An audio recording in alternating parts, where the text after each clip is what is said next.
Are we live? Okay, cool. We're live. How's it going? Guess I better go ahead and start doing this thing. Alright, let's get this over with.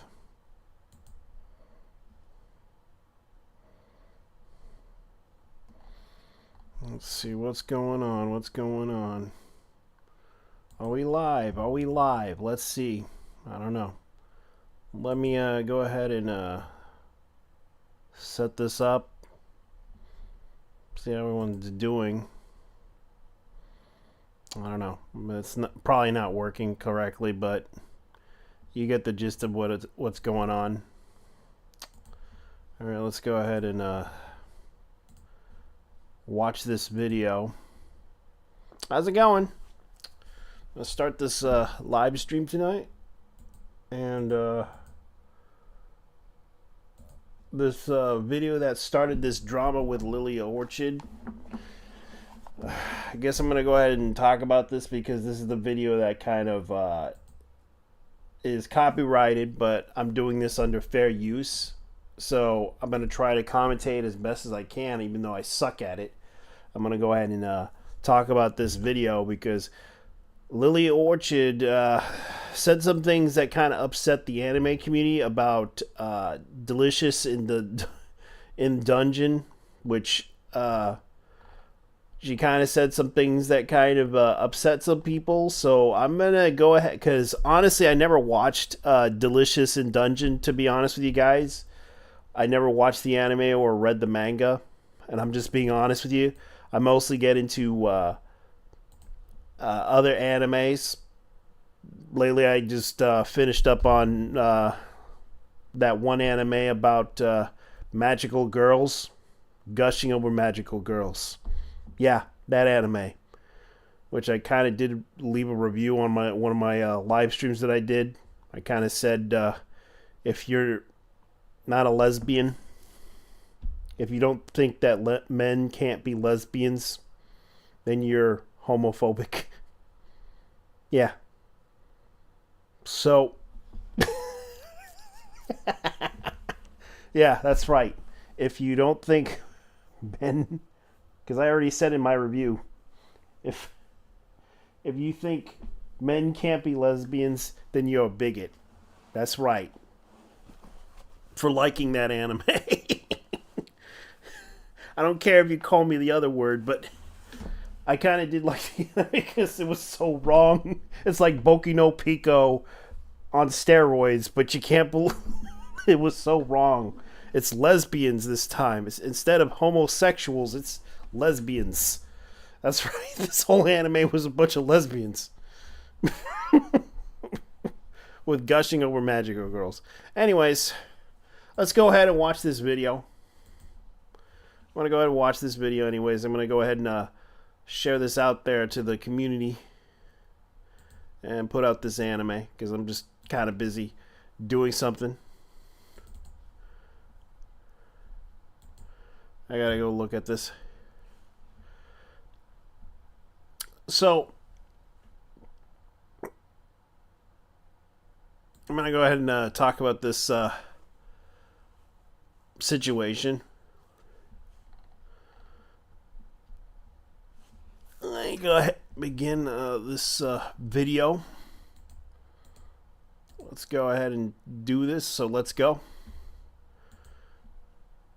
I swear, covering anime when you aren't a weeb is like saying Bloody Mary in the bathroom mirror. If you're negative, you're gonna have the screeching of 1,000 illiterate fucksticks descend upon you like a horde of sweaty, unwashed, transphobic bats. And if you're positive, you're gonna have 100 different shows recommended to you, ranging from the understandable to the downright deranged. I have a rule about not taking recommendations. You see, when I was 11, my brother and his friends made me play a really sad visual novel about a girl dying of kidney failure, and ever since then, I've had trust issues. It's also why I have a rule about going into everything pre-spoiled. In general, recommendations are sought for affirmation first and foremost, and as the average schmuck in the YouTube comment section knows about as much about your taste as they do their own. Like, I don't really care for shonen, and oftentimes people in the comment section come to the conclusion that I just haven't found the right one to get me.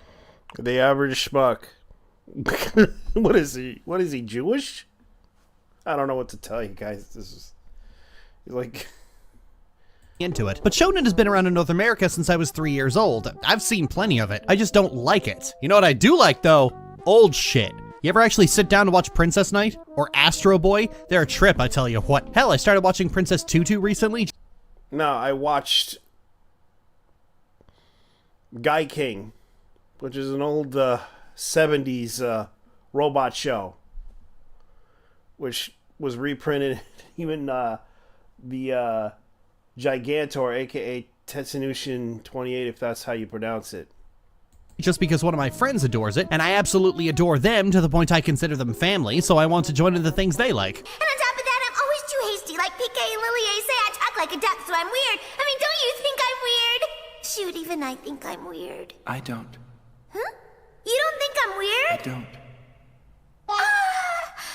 I can't believe it. No one's ever said that to me. Oh no, she's cringe. This is perfect. See, these days when it comes to anime, I usually trust the recommendations of people close to me who could immediately tell me if something will be up my alley. At least I assume that's why I keep 3 weebs around. And failing that, I have a friend in Okinawa who will warn me if someone's trying to sneak in something fucky under the radar. Which brings me to today's subject, because after being recommended Delicious in Dungeon, ostensibly a show about making a cookbook out of a dungeon bestiary, the first thing I did was consult her about it, and she warned me that not only did it have a typical grand fantasy plot hiding underneath, but also that the biggest roadblock to enjoying the show is the main protagonist is an extremely acquired taste. Armed with this knowledge, I boldly ventured into Delicious in Dungeon, and when I emerged on the other side, I went, well, that was certainly one of the shows of all time. Delicious in Dungeon is a comedy, drama, slice of life, fantasy, horror, action series. No, you did not just read that wrong. About a pair of adventurers in a fantasy world, very loosely inspired by Baldur's Gate, exploring a dungeon that's a cross between Purgatory and the Backrooms. The show starts after the entire group wipes to a dragon several floors down because their tank was busy thinking about pies while his party was getting slapped around and boiled alive. There was a mistake on our map, so we wasted a day getting here.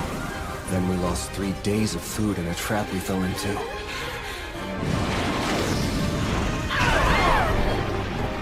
Lemonade, pet. Yeah, so that kind of does the whole advertisement thing. So I'm going to go ahead and skip this. Hopefully this pet lemonade pet insurance. All right. Lemonade pet insurance. After we slay this dragon, we'll have to And go it does back the for whole supplies. World of Warcraft But before they can bit. all become dragon food, his sister Fallon sacrifices herself to get the rest of them out of the dungeon, whereupon 2 of the party immediately says, fuck this shit, and G quits. You could just feel the love in this group already. Now faced with the notion of having to get back to Fallon before she completely breaks down in the dragon's stomach, her 3 remaining friends boldly mosey back into the dungeon with all the urgency of a leisurely stroll down the street. Yeah, this show has just a teeny, tiny, little, gaping tonal problem. Without the money to buy supplies, they decide the best idea would be to cook and eat the monsters they kill inside the dungeon, leading to wacky hijinks. The comedy of Delicious in Dungeon is mostly reaction-based. Either a character has a comical overreaction to something, a comical underreaction to something, or has the completely wrong reaction to something. You mean a comical wrong reaction, right, Lil? If I'd meant that, I would have said it. That having been said, if you were expecting a goofy comedy about cooking monster food, you should be aware that the comedy has to split a timeshare with a pretty generic adventure fantasy plot, and neither of them could really agree on a timetable, so the tone jerks back and forth so abruptly between comedy and drama, you might think you sat on the remote and skipped to the next episode. Just to use the rescue of Fallon as an example, the tone pings back and forth between silly scenes of reassembling bones and characters having goofy, awkward scenes with Fallon, and dramatic, nightmarish rituals of blood and tearing flesh 7 times in 10 minutes. Almost makes you wish TV shows had a way to section off and isolate these things from each other, so a silly comedy plot doesn't have to share the same space with a drama plot. We could call it an episode, but I'm just talking crazy again. McKay, get my meds, I'm hearing the voices. Most of the show's tonal issues actually come from the main character, Laios, who reacts to his sister needing to be rescued like Eeyore's resigning himself to the day's misfortune, but the moment an edible monster shows up, it's like someone's whacked him in the tailbone with a cattle prod. Saving my poor sister is the only thing on my mind. Sure it is. There's a profound absence of tension with Laios, given the weight of the situation he and the group have found themselves in. Sure, they can't just no-clip through the dungeon floors and have to take the long way down where Fallon is, but the entire time he's on horse tranquilizers, unless the subject ends up being monsters. And there's no way around it. This makes him come off like a fucking asshole. Half the content surrounding him in both the show and the comic is other characters constantly being incensed by his insensitivity, and his near-constant sidetracks back to monsters. I got the impression early on that Laios cares more about monsters than about people, and that impression was right because it's later established that because his village was a pack of shitheads to him and his sister, he decided the sensible level-headed thing to do was to leave the backwards, obsolete rural communities behind and venture off into the civilized world of the urban. I mean, he became a jaded misanthrope who, aside from his sibling, has a dim view of people. Actually, wait, let's see. Shitty parents, shitty community, upbeat nihilism, the wrong emotional reactions to absolutely everything, extremely questionable eating habits, and their only primary human connection is their sibling. Well, that sounds... Well, here's the thing I'm going to point out to you guys. That's the typical Japanese plotline to everything. They always have to involve hunger. That's kind of the whole plotline to every character. Hunger.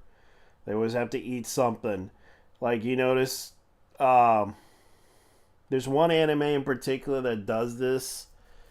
And they actually were a very popular anime. Akon. Was it Akon? Was it I keep forgetting. K-On! That was the anime. and it was a very interesting anime. At first, you know, people kind of lean towards it because it's about girls who are in a club. K-On! Is kind of a story about a high school girls in a club, and they form this rock band. That's kind of the whole plot of it. But most of their songs are mostly involving food that they eat in the club. That was like their main inspiration of songs that they think are gonna probably hit well with their high school. In the end, a lot of people kind of fell in love with the characters because they were interesting characters. And the thing is, like, K-On! Didn't try... It was like a slice of life anime that kind of involves hunger. Like, they were always, like, in the club eating something and having a nice chat with each other. And sometimes they interact with each other in certain ways. And watching that anime, I thought, it's not a bad anime, I guess. I wasn't into K-On! At the time, but when I watched a few episodes, like, no wonder people like this show. Because they kind of do like the slice of life style storytelling that it tries to do, of kids just sitting down, having a chat, and trying to figure out what would like trying to create this song music that they were trying to create. And it was interesting music, but to me it was kind of like I can see why people liked it. K-On! Familiar? Only kidding. Honestly, Laios reminds me of Pokemon Sun and Moon, where something really intense and dramatic can be happening, and every character is just absolutely losing it, while the player character is just standing there astrally projecting. In fact, an even better comparison would be Okay, Yu-Gi-Oh! Yugi's always, like, saying, no! Every time he loses his mind on a monster that dies in... he loses a card. Any monster card that dies on the field, he goes, no! Like, every time, like, people made fun of that joke with him. I remembered seeing this flash from Newgrounds, and some guy was, like, doing the whole no, like, and it was nonstop hours of Yu-Gi-Oh! Saying no when he loses a monster. And it didn't stop until nightfall. Until he died. It was like the funniest thing. I forgot what the title was, but it was funny. BoJack Horseman, the main character of BoJack Horseman. Oh, you didn't need to know that part. And the entire show's primary theme is that BoJack Horseman fucking sucks and nobody likes him. And I feel the same way about Laios as I do about BoJack. BoJack Horseman does a lot of good moments that use the fact that the character is an unlikable son of a bitch who would rather pity himself than actually improve as a person. But in order to get there, you still have to endure a character who is an unlikable son of a bitch who would rather pity himself than actually improve as a person. And as compelling as such a concept can be, it's also exceptionally painful to get through, and frankly, I can't do it. I can't stand Laios. I find the balance between his inability to match the tone of everyone else in the room and the point where he starts taking things seriously are so wildly out of balance, he just comes off like a dick. When I was discussing this with people, some charming folk with bicycle pumps embedded in their skull screeched at me to read the comic because it proves me wrong about Laios. And I did read the comic and I found two things. One, he's actually worse in the comic because people are putting more pressure on him. There's an especially egregious example when Fallon makes her second appearance having been turned into a giant rubber chicken dragon, and Laios looks upon the way his sister has been twisted and violated. A caricatrice. That's what a what they're called. A cockatrice. I thought you studied literature. I thought you studied... and I guess you wanted to be funny on that one. I get why people get so mad at you for a lot of reasons. One, you come off a bit like you have a huge chip on your shoulder. Two, I can see why you kind of say some things about your audience in this video. Like you call them certain things. But it kind of comes off as that. And I can see that the drama surrounding you kind of comes off as... I hate to say this, you kind of come off as like, I can understand why you do this stuff, because you said some things, because you're angry at certain things, like people not understanding you. I get that. Like, I have people that don't understand me at all. And sometimes they interpret me as coming off as deceptive or I was plotting to do something, you know, bad. I tend to be a little bit like on the sad side of things when I put my face on, just being like this, going like, oh God, things ain't gonna go my way, isn't it?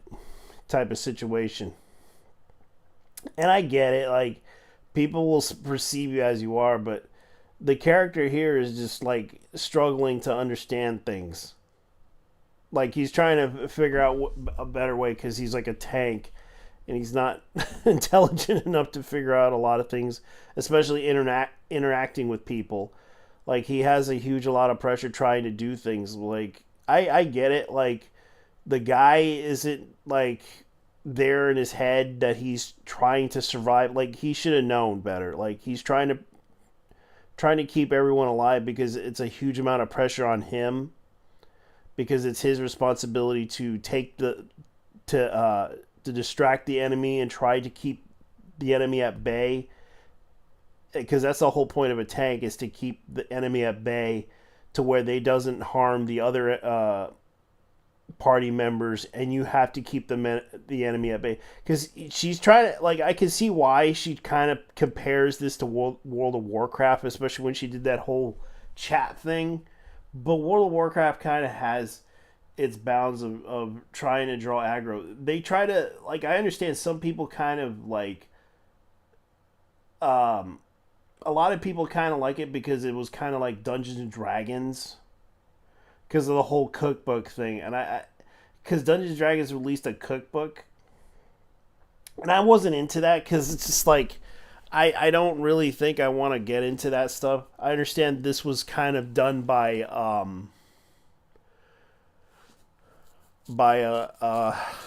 Ed Greenwood, because he kind of gets serious on fantasy. Like he's serious about fantasy when it comes to his setting of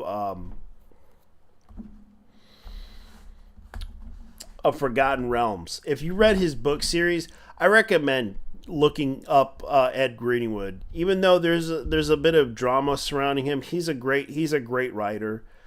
I did read some of his books. Some of his books are pretty good. I'm not gonna lie. I read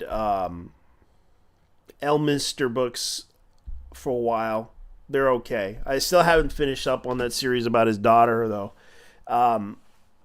But the one I thought was kind of funny was the one with Elminster Goes to Hell. I haven't read that book either, but I thought it was kind of funny. I need to probably finish up and listen to that or listen to the audiobook. But as far as I know, Elminster is kind of a complicated like wizard who meddles into the affairs of magic. That's kind of who he is as a character. He does try to help out people, but he kind of intervenes on behalf of Mister the goddess himself, who he encounters in the storylines that he does, because they were in a relationship, and he was chosen by Mistra herself to handle magic. But as far as I know, let's continue on with this video. I just gotta see what's going on in chat here. Probably got some messages. I'll probably get into the guest room here and see what they have to do. So I'm just gonna continue playing this. And says, It's the coolest thing I've ever seen. "Hey, this fucking guy." In the show, his next line involves him wondering if Fallon got too greedy with the amount of monster she is now, and it just pans over Fallon until Marcel reminds everyone what the appropriate response is. But in the comic when he's saying this, the shot's on him, and Senchi's looking at him like, bro, what the unholy fuck is wrong with you? If that wasn't enough, Laios gets the cosmic hammer coming down on him so many times you'd swear he was any woman in a Blizzard game. Every character is at some point telling him to fuck off and rejoin us all in reality. Deity-like creatures call him out for fantasizing about monsters destroying his entire village, and even his ending involves him just getting fucked. Hey, you hate people and love monsters? Well, now you're the king of people, the dungeon's gone, and monsters are repelled from you. Eat shit, dickhead. This is the part where I end up being vindicated over every bitchy little weeb currently infesting the intellectual void that is Twitter, because Laios consistently refuses to be— Yeah, this is the problem with... I can see that's another issue he kind of has, or she, sorry. I'm always having this problem trying to determine this person's personality. This person comes off as a bit of an asshole, and that's kind of one of the examples that I see with her insulting like the weebs and calling this the whole intellectual thing. The problem is this is a fantasy anime that tries to go into cookbook style cooking, and it's like I'm not into this anime, to be honest with you guys. I just couldn't really get into it. I understand this is a great anime, but this is not the only anime that did this before. There was an anime that did similar to that. It was like a satire parody of another anime. It was called Toriko. Let me look this up. This is another anime that that's also a manga.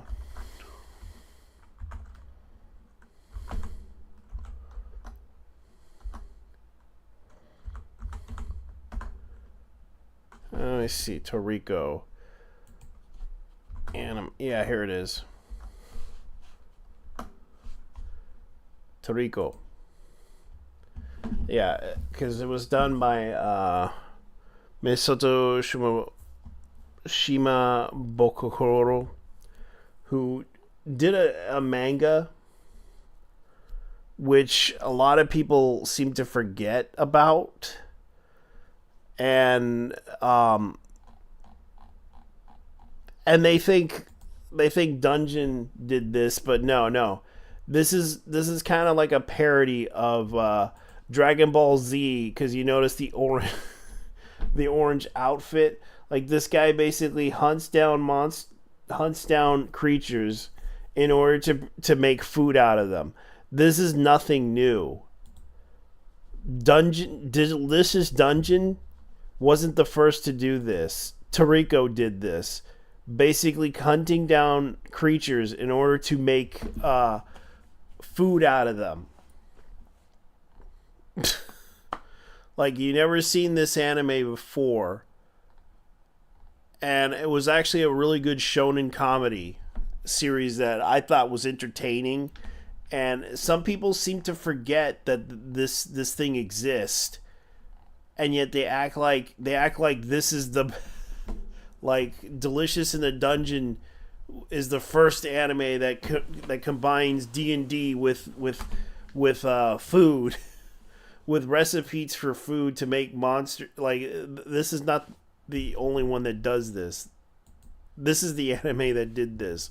It was basically a parody of Dragon Ball Z hunting down monsters. It was like a mixture of... It was a mixture of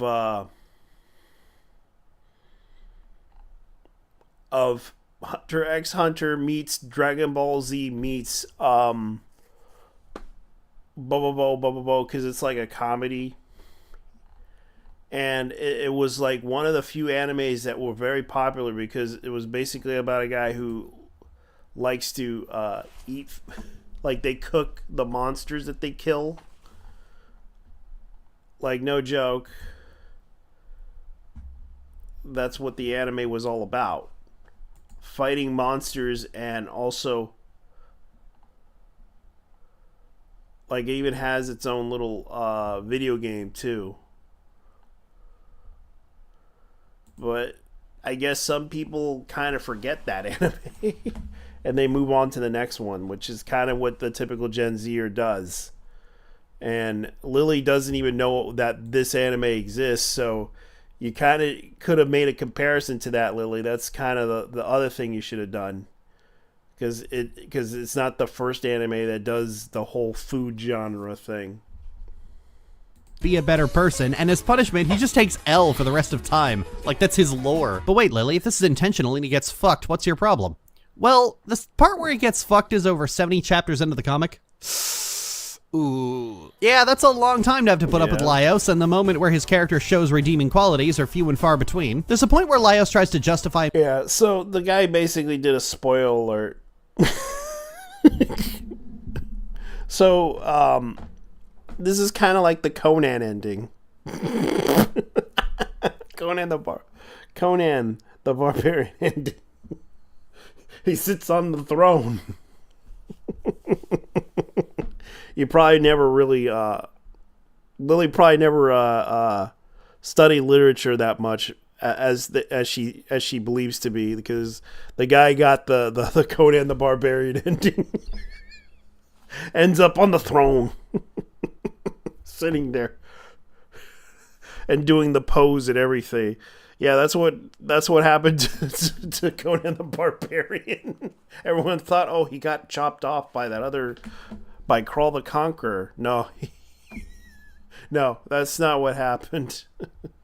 Apparently, the writer passed away, so nothing really did happen other than the fact that he was just sitting to become king. So yeah. Himself and his attitude on the basis that neglecting his health in the interest of rushing to Fallon's rescue would just be counterproductive. But honestly, I'm not really asking for him to rush himself. By all means, take your time so you do it correctly. What I'm asking for is some actual human tension. The creator of this show is a big fan of Baldur's Gate, and the entire first half of Baldur's Gate 2 is an extended rescue mission to retrieve the player character's sister by building up the goal to fund the rescue and also getting the equipment to survive Spellhole. You can't rush it because you're locked into an entirely linear second act from that point onward. But the tension is maintained through 3 dreams where Imoen haunts the player, and it happens every few rests. And there's even a mod that adds 3 more dreams and complementary conversations with other characters to keep that tension going. At all times, Imoen's central place in the Ballspawn's heart is always reinforced, even if the player is taking the time to go through every side quest. Hell, Imoen isn't in actual serious danger until after you complete this part of the quest. Imoen is so central to the player character that being mean to her is often too evil even for evil players. There's a distinct lack of that kind of anxiety with Laios, and Fallon is supposed... Yeah, that's like the original Baldur's Gate 1. I played Baldur's Gate 2, and Imoen happened to be in that game too. Great character, but I just couldn't get into her. To be the one human being he actually gives a shit about. If anything, making him the misanthrope to end all misanthropes works against him even harder, because like, bro, that's your favorite person. I've heard some people suggest that Laios might be autistic. I'm not sure I'd agree with that, because the story makes it clear his monster obsession and his misanthropy are the direct result of growing up in an ignorant backwater hellhole, and regressing so much into his monster obsession he refuses to let go of his adolescent view of humanity, or to accept that people are complicated and maybe your dipshit hometown sucked, but sometimes that's life, loser. And so trying to claim he's autistic coded smacks to me of trying to underwrite all of that. Look, there's an intersection between neurodivergence and the systemic abuse neurodivergent people experience as children that contributes greatly to the whole spectrum part of the autism spectrum. It's not just that autism affects everyone in different ways. Every autistic person has different opinions and beliefs on how to manage it formed by their experiences. Some autistic people grow up thinking neurotypical social conventions are complete horseshit and think, why even bother learning these? They're fucking stupid and we should do away with them. So struggling with social cues isn't even a problem they feel they need to work on at all. Autistic people have all the same nuanced beliefs on their experiences that you primitive neurotypicals do, and this often affects how we approach our autism and how we decide to nurture ourselves. Autism is a spectrum, but it's a spectrum for reasons... Neurotypicals? Oh my god. Neurotypical selves. Like... Hey, neurotypical selves, guys! Do you know which time it is? Oh god. You're talking like you're in a high school special. Let's go ahead and listen. Both psychological and sociological. And the problem I have is that an autistic person's disposition is often attributed solely to their autism and not to anything else that informs your personality. Okay, just defining it, cut it short to he's awkward in every situation,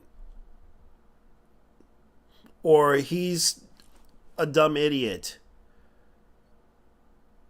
That's, you could have pointed that out.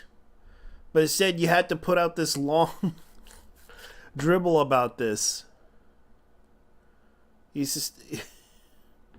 And not just by neurotypical people and fucking autism moms, autistic people do this as well. A neurotypical person is allowed to be a petulant little antisocial asshole, but if an autistic person does the same thing, people often go, well, that's the tism for you. Laios's autistic traits are hyperfixating on monsters and looking at social cues and going, huh, I wonder who that's for. But he's also such a nihilistic misanthrope that he doesn't really...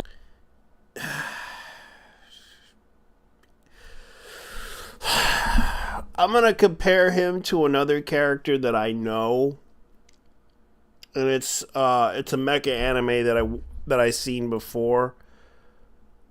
Let me see. It was called I think it was like a Don's.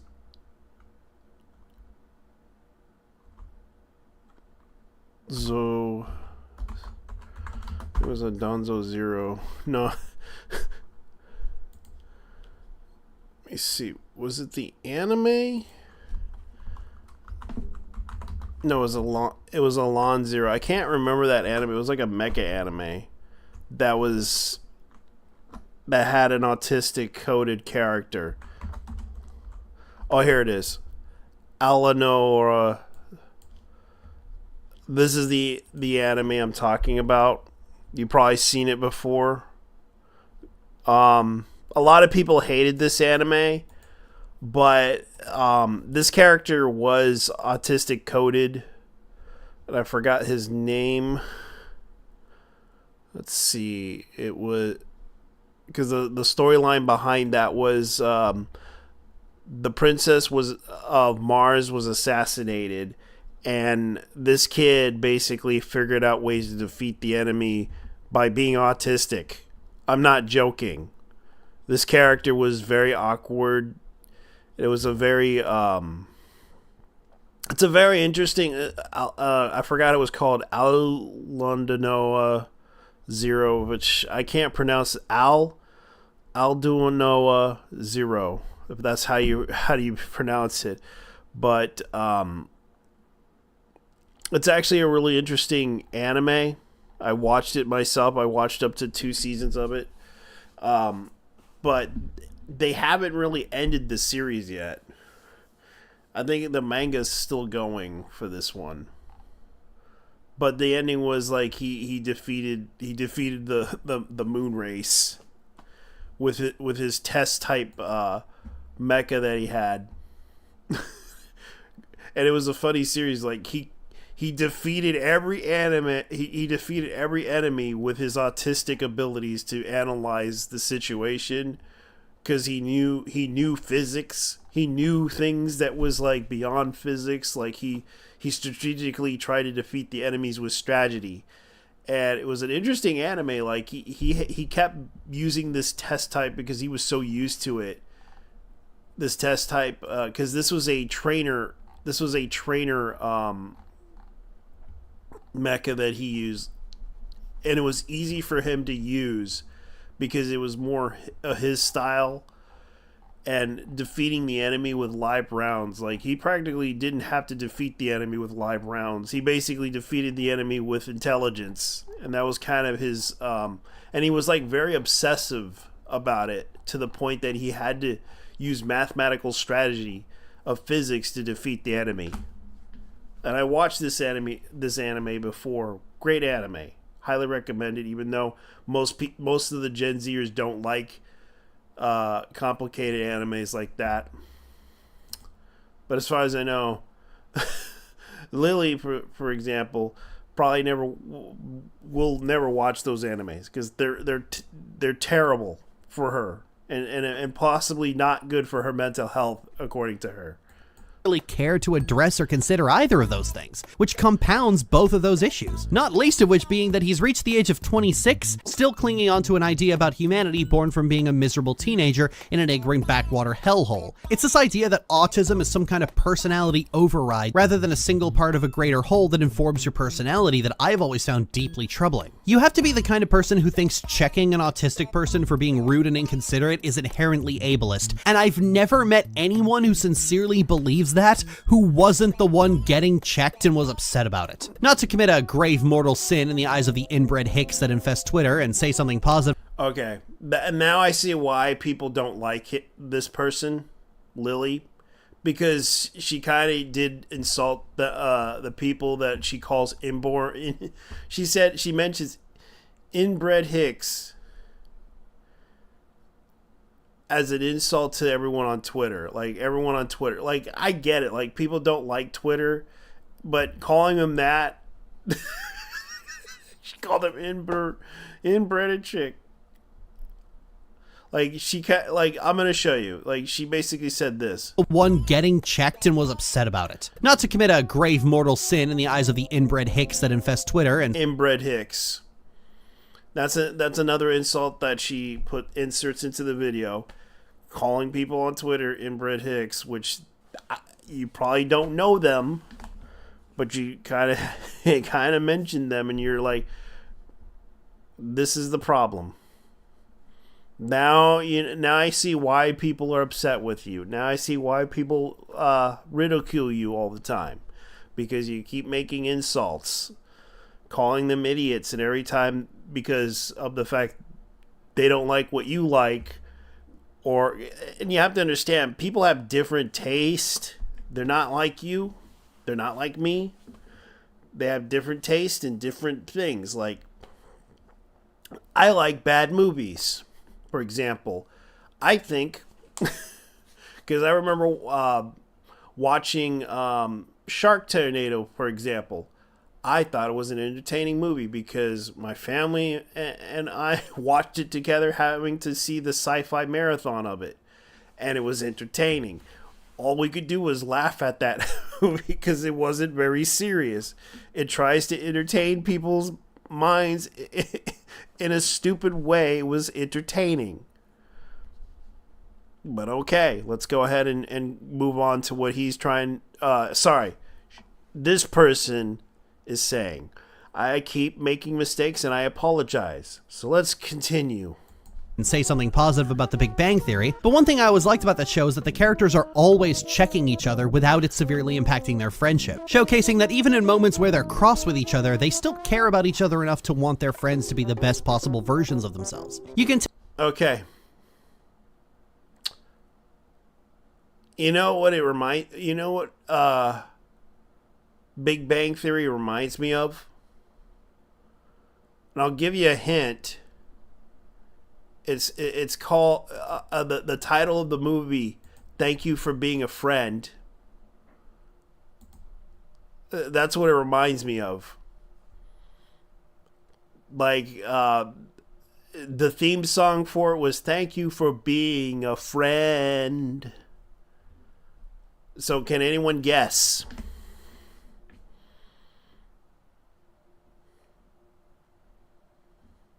That's what Big Bang Theory reminds me of. The Golden Girls. Jesus.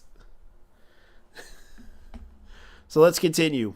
Take or leave literally everything else, but that part is something I adore. I've always liked characters with issues who are handling them and dealing with them and working them out. You know, like this guy. It's not fair for me to depend on you for the rest of my life.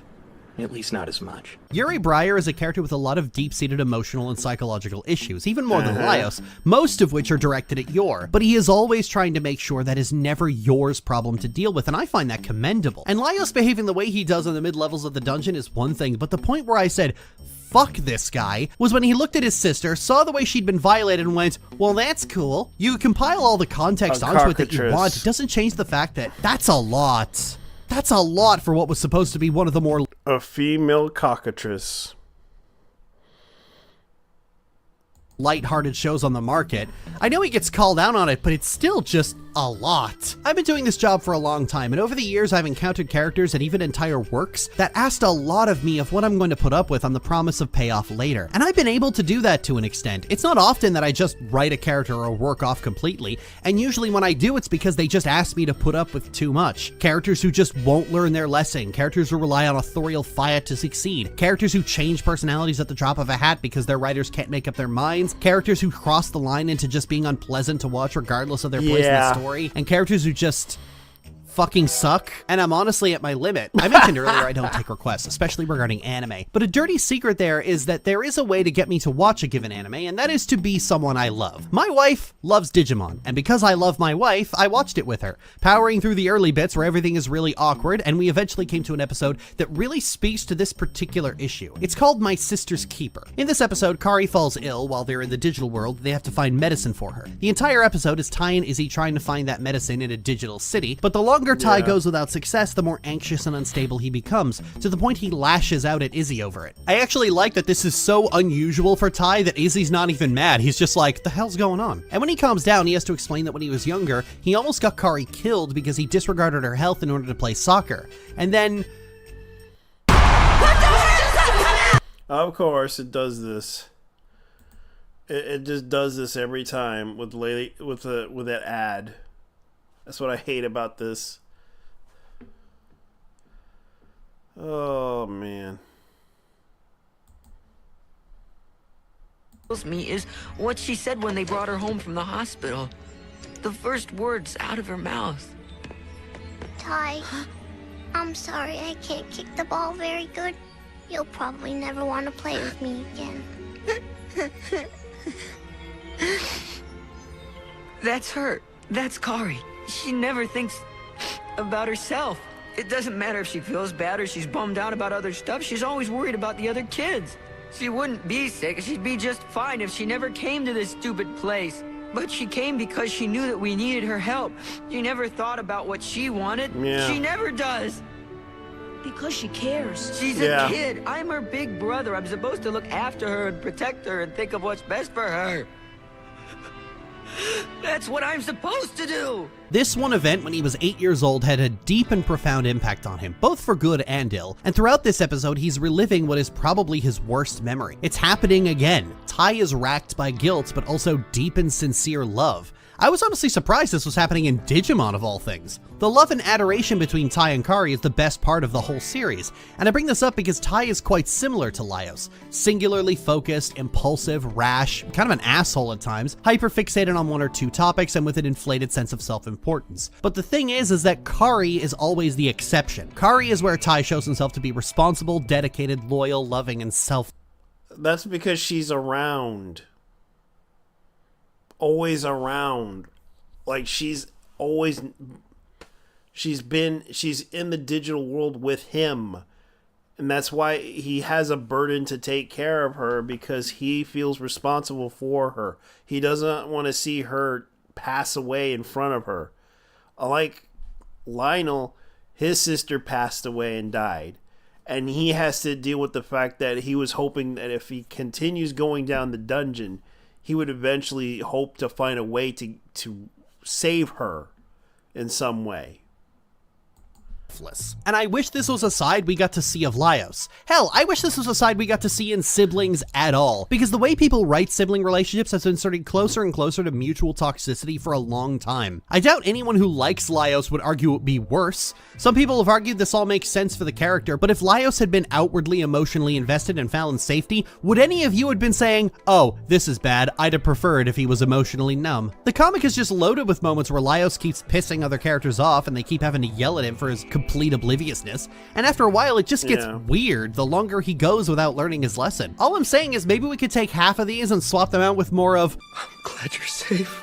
I do genuinely like this moment. The almost manic smile, the very gentle way he hugs Fallon, the soft, delicate whisper of relief, the way he apologizes for making her cold and rushes to get her something to wear. This is great. I love it. I wish we had more of it, not just with Fallon, but with the other characters as well. That's not asking too much, right? If the ratio of Laios' boneheadedness and his sentiment was more balanced, he'd be more bearable. That balance is what makes the difference between Kronk and Zahir. Well, except for... It's the coolest thing I've ever seen! But Lilly, there's a... Yeah, but Zahir, to my understanding, like, watching that character in Avatar, I just didn't like that anime for a lot of reasons. It's not because of its storytelling, is that they kind of had opportunities to tell a good story, but they kept ruining everything every season. They ruin the build-ups. They ruin everything, especially when it's a kids cartoon on Nickelodeon.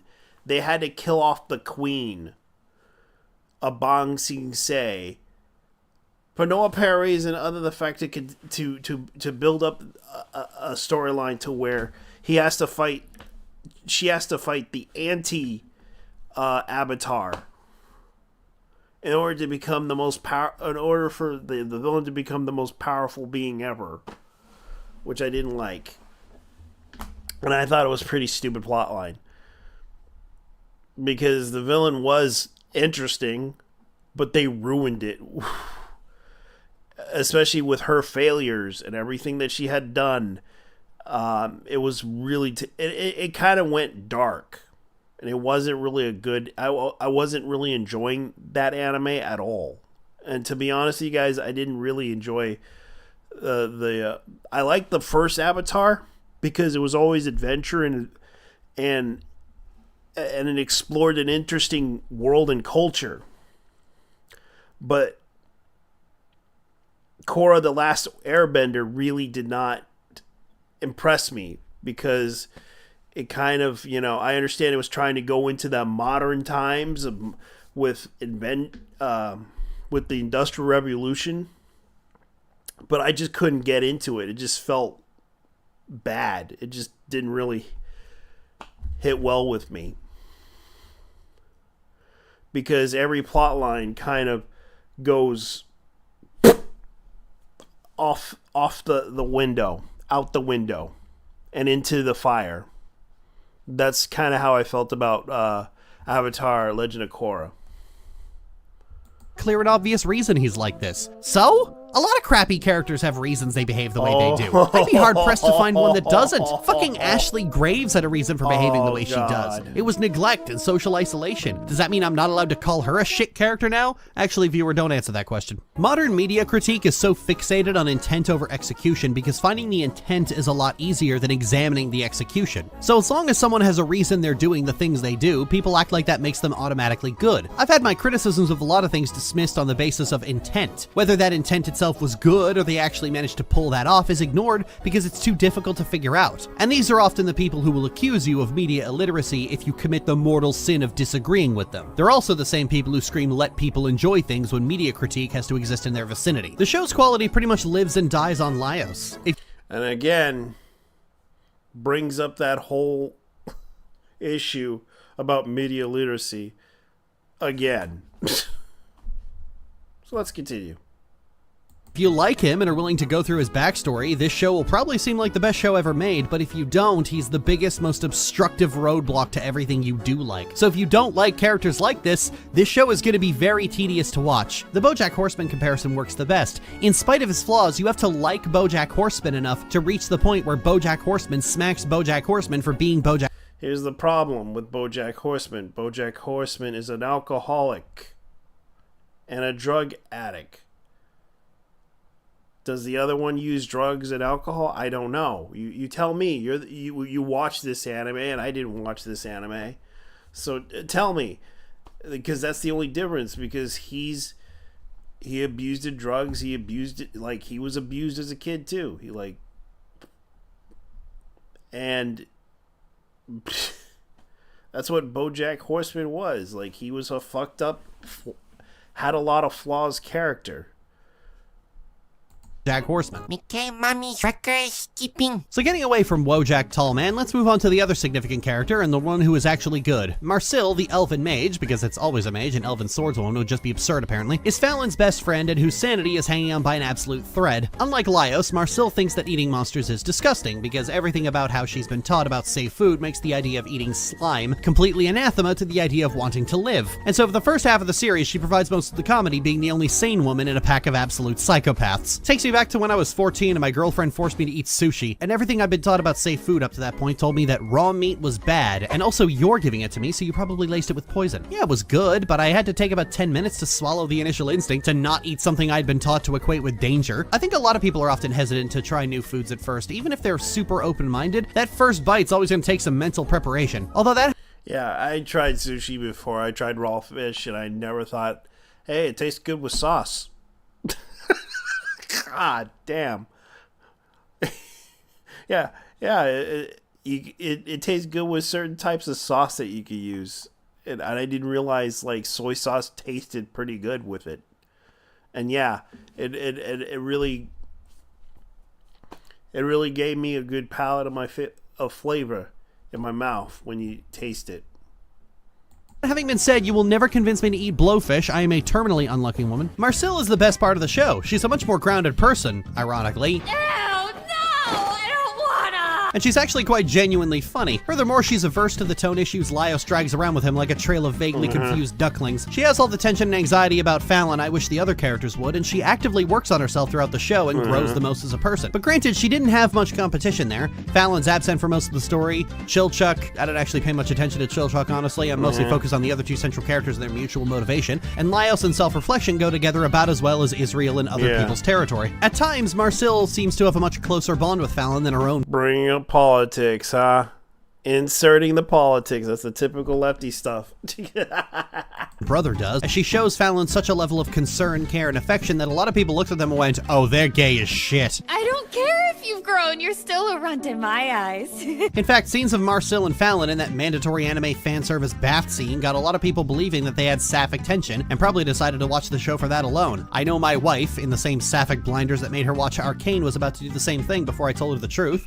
They aren't. Which I'm fine with, honestly. Give me highly affectionate BFFs, highly affectionate siblings, or highly affectionate romantic couples. Any of them will do. I'm not picky. I don't care how the emotional intimacy happens as long as there's emotional intimacy. And I adore the friendship between Marcil and Fallon. I'm living for how much she cherishes Fallon and the lengths she's willing to go to in order to rescue her. It was Marcil and her sheer relentless drive to... Yeah.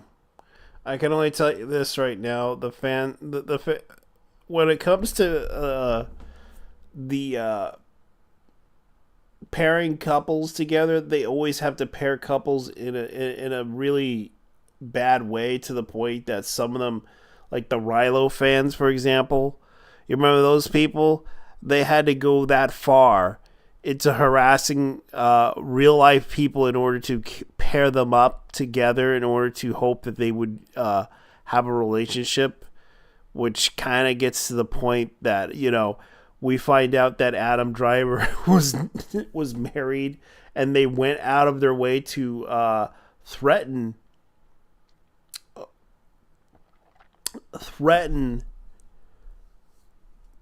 his wife in order to pair up with Ray, or Daisy Ridley, as they call her. I really wasn't into this. I actually watched the Star Wars movie, and I felt bad. Like they completely ruined that movie. So, anyways, let's continue. To rescue Fallon that made me keep going up until the point that I just had to tap out because I had to make the video, and also I really don't like this show. There's an episode where they run into one of their former party members after Marcil. Yeah. So she does not like this show, and I apologize for even referring to her as he, because sometimes I can't really tell who, based on the voice, even my ignorance of saying so, I would say that you're not really improving yourself either. Marcil has been drained of her mana, and while Laios is just like, oh hey, small world, Marcil is pissed that they abandoned Fallon like that. And later in the episode, when Laios tries to send her back to the surface because she's injured, the idea of just leaving without Fallon is so crushing to her that she does everything she can to recover without leaving. And if it hasn't become clear yet through every comparison I make in this video, my favorite character motivation has always been and will always be devotion. That Marcel's devotion to her friend is the forefront of her character is the show's saving grace. Every time I said to myself, I've seen enough, Marcel would do something like this and keep me going for a while. Even in the scene where Laios reaches his most unbearable, Marcel ends up being the one to salvage it. This is the SC. Yeah, I hate when this happens. SPC Warning Foundation brought out a Kickstarter game. So yeah, that's what they're doing right now. And also a comic book too.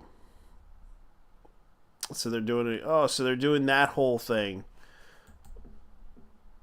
Marcel, stop it! Marcel's devotion also does the gold standard for character work of informing both her positive and negative attributes, as it's her desperation to get Fallon back that leads to her using a dark forbidden ritual and accidentally binding her soul to a dragon, which is something Fallon never fully recovers from. Marcel makes foolish, reckless decisions in the pursuit of getting Fallon back, and as a result has to do most of the learning and growing as a character because her actions have direct and unavoidable consequences. Marcel is a reckless woman who makes dangerous decisions, oftentimes more reckless than Laios, but it's always immediately clear why, and is understandable because love makes you do dangerous and reckless things, especially if it's born out of a fear for someone's safety. And it also speaks to Fallon's character as well, because while she's absent for the vast majority of the story, you get the sense of what kind of person Fallon is to inspire that kind of adoration and devotion. If anything, the fact that they aren't gay only makes this more evident. You see the way Marcel behaves and go, wow, Fallon must be someone special. I found myself genuinely liking Fallon as a character in spite of the fact we see very little of her, and what little we do see is just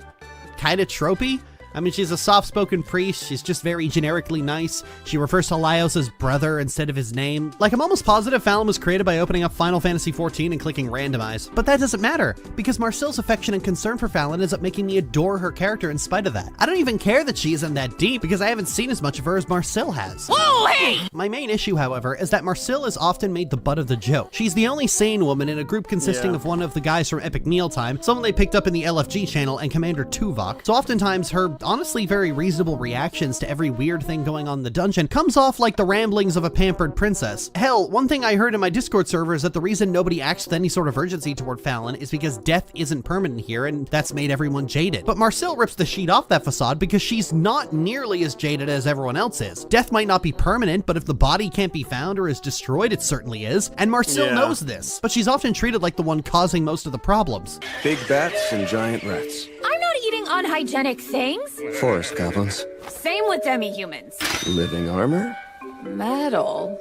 That's it? There's nothing normal? Oh my god, first you say I'm fine with anything, then hate whatever we suggest. You're that type. Oh my god, Marcel, just be okay with quasi-cannibalism and eating steel. That's the joke, Lily. Oh, was it? My apologies. I was thrown off by the fact that it wasn't funny. I'll do better, I promise. The fact that Marcel is the most likable character in the room and gets crapped on by characters who are in desperate need of...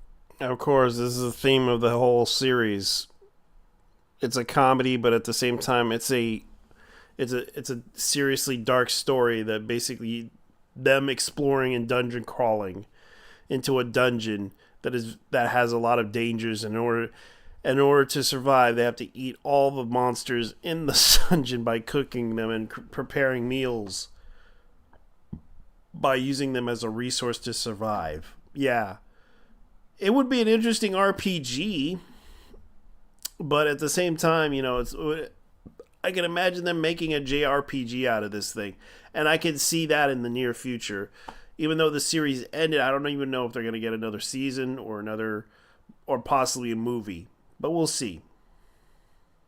Therapy, medicine, and a few kicks to the sack for good measure just comes off as weird, honestly. Especially since we've established that the show removes moments where other characters give Laios shit for basically being a freshly born nobody. Oh, you mean an anime is being weird about women, Lil? Excuse me while I alert the fucking media. Yeah, I know, anime and women have long gone together like oil and environmental stability, but there's no reason that has to be the case. I've seen several anime that could treat women like actual people. Who's making this adaptation? Oh my god. They're treating women like shit in this anime. Oh my god. I can't believe it does that. Trigger did this anime. Oh my god. Like, why do you sound like you've been jerking off to something? I swear to God. Why do you sound like you're...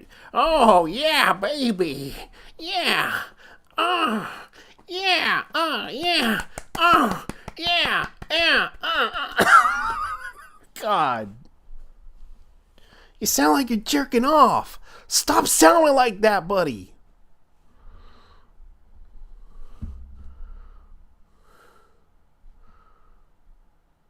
By the way...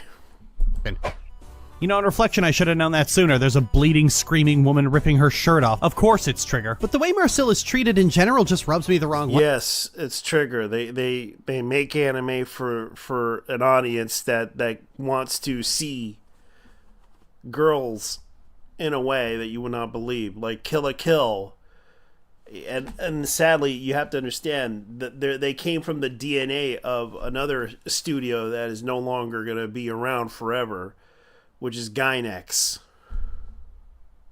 Way, especially after Spy Family, where Yor gets to be a fully nuanced character who gets to offer commentary on Cold War era gender norms and how she utterly fails to meet them, yet that's what everyone loves about her. Is it perfect? Well, no, but neither is getting a 50 on your final exam. It's still a passing grade. Still, Marcel remains the main draw to even watch the show because she's arguably the main character, and is still quite lovable. If anything, the crap she gets from others just makes her even more sympathetic. I know I said the show lives and dies on if you can tolerate Laios, but I think you have to significantly dislike him like I do for Marcel to not successfully pick up the slack. And that's where I struggle finding a way to judge Delicious in Dungeon. What about the main plot, Lil? Evil wizard at the bottom of an evil dungeon. Kill him. Look, it's not that deep. The plot just exists to drive all the characters insane, except for the two who already are. Anyway, it's a strange one to grade because it's so reliant on an inherent subjective. Sure, everything is subjective, but a critic can at the very least make an adequate guess on what most people will find enjoyable. It's rare when a base-breaking character like this affects the entire show, but with Laios it could swing either way, so I have to give the show 2 grades based on that. One thing that's worth mentioning is that the fanbase for this show is fucking god-awful.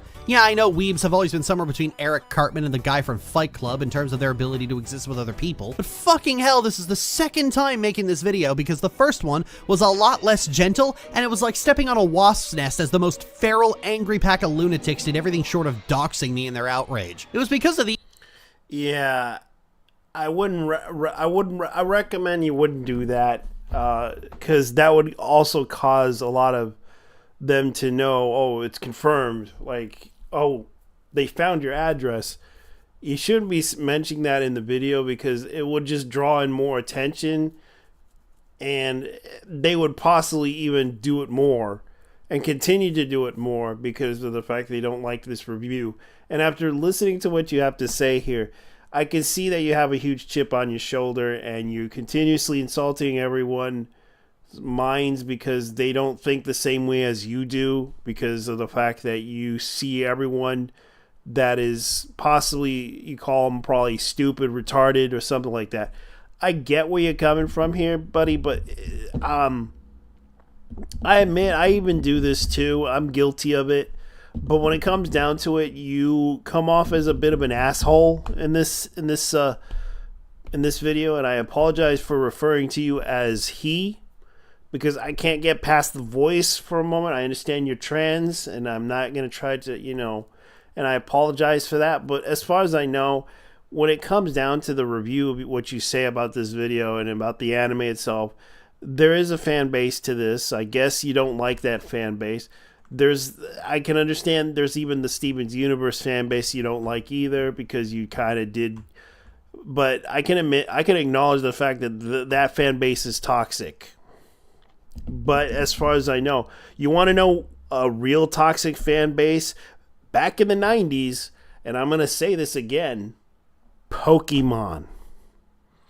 The Pokemon trading card community was worse back in the 90s. They have done far worse things. People stealing each other's cards because all the cards had value, like $100 for a foiled Charizard back in the days. Yeah. And I remember people street fighting for those cards, like to the death. And then, of course, we had to call the police. I remember they even went to Toys. I recall there was an incident where They had to call the police at Toys R Us because 2 people were fighting over a Charizard card. No joke. This did happen. And this happened in Texas. And this did happen a long time ago.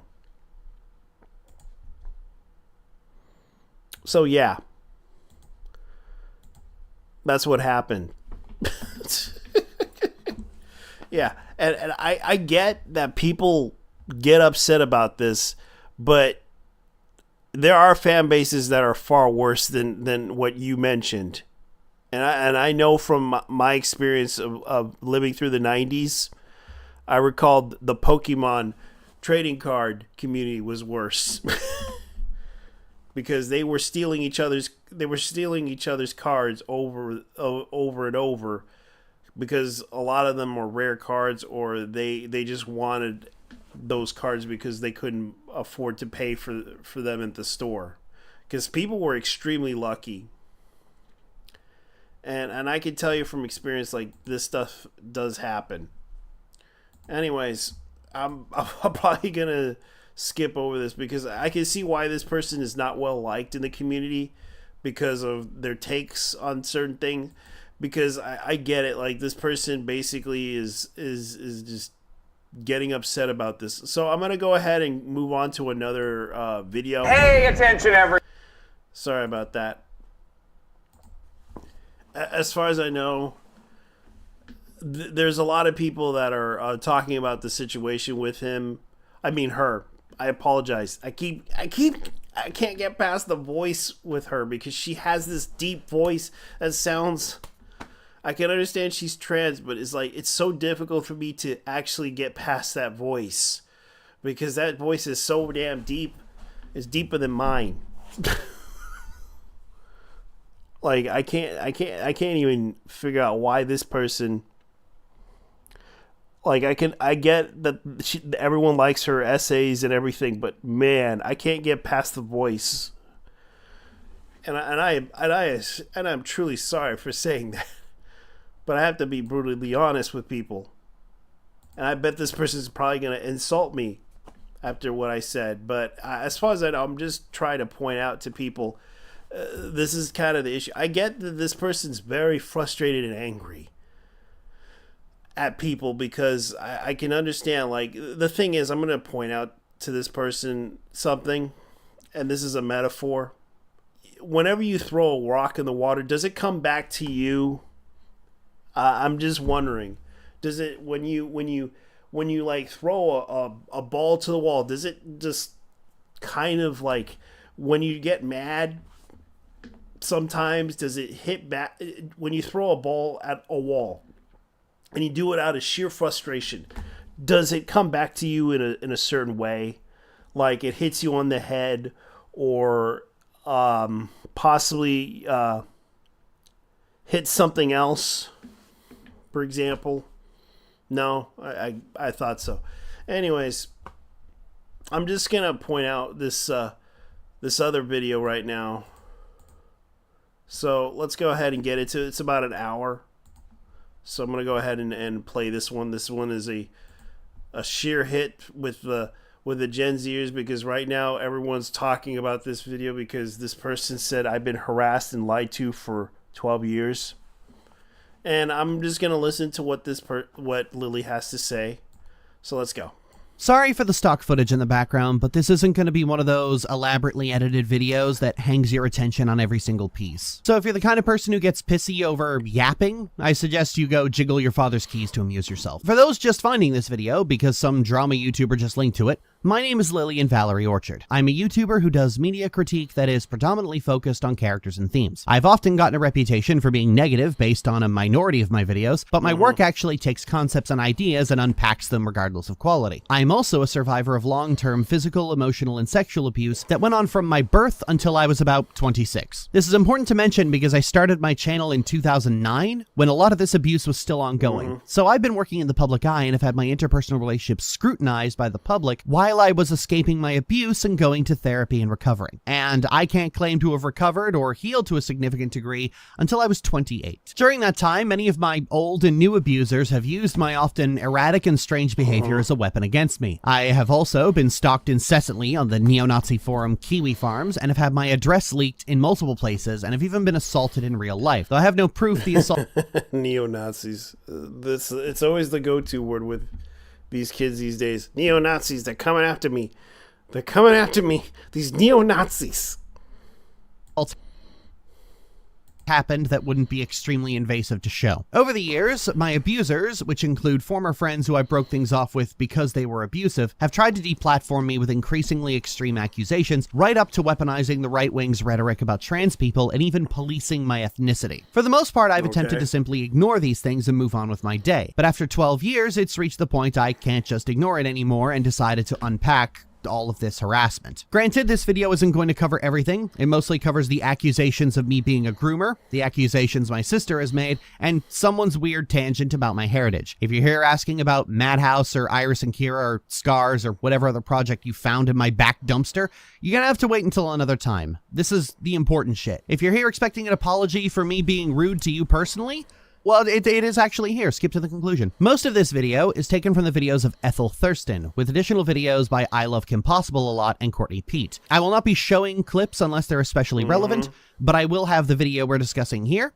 and the timestamp in question just underneath it. And just because I know someone will ask, I'm going to put the music down here. Some of these videos contain references to other videos or claims I won't be covering, which will not be acknowledged. Like I said, this is important stuff. You can find all or most of the links down in the description below, so if you want to just poke through this stuff yourself, you can go right ahead. And fair warning, I'm not going to be diplomatic about this. I am very angry that I've been lied about and harassed for this long, and I fucking deserve this.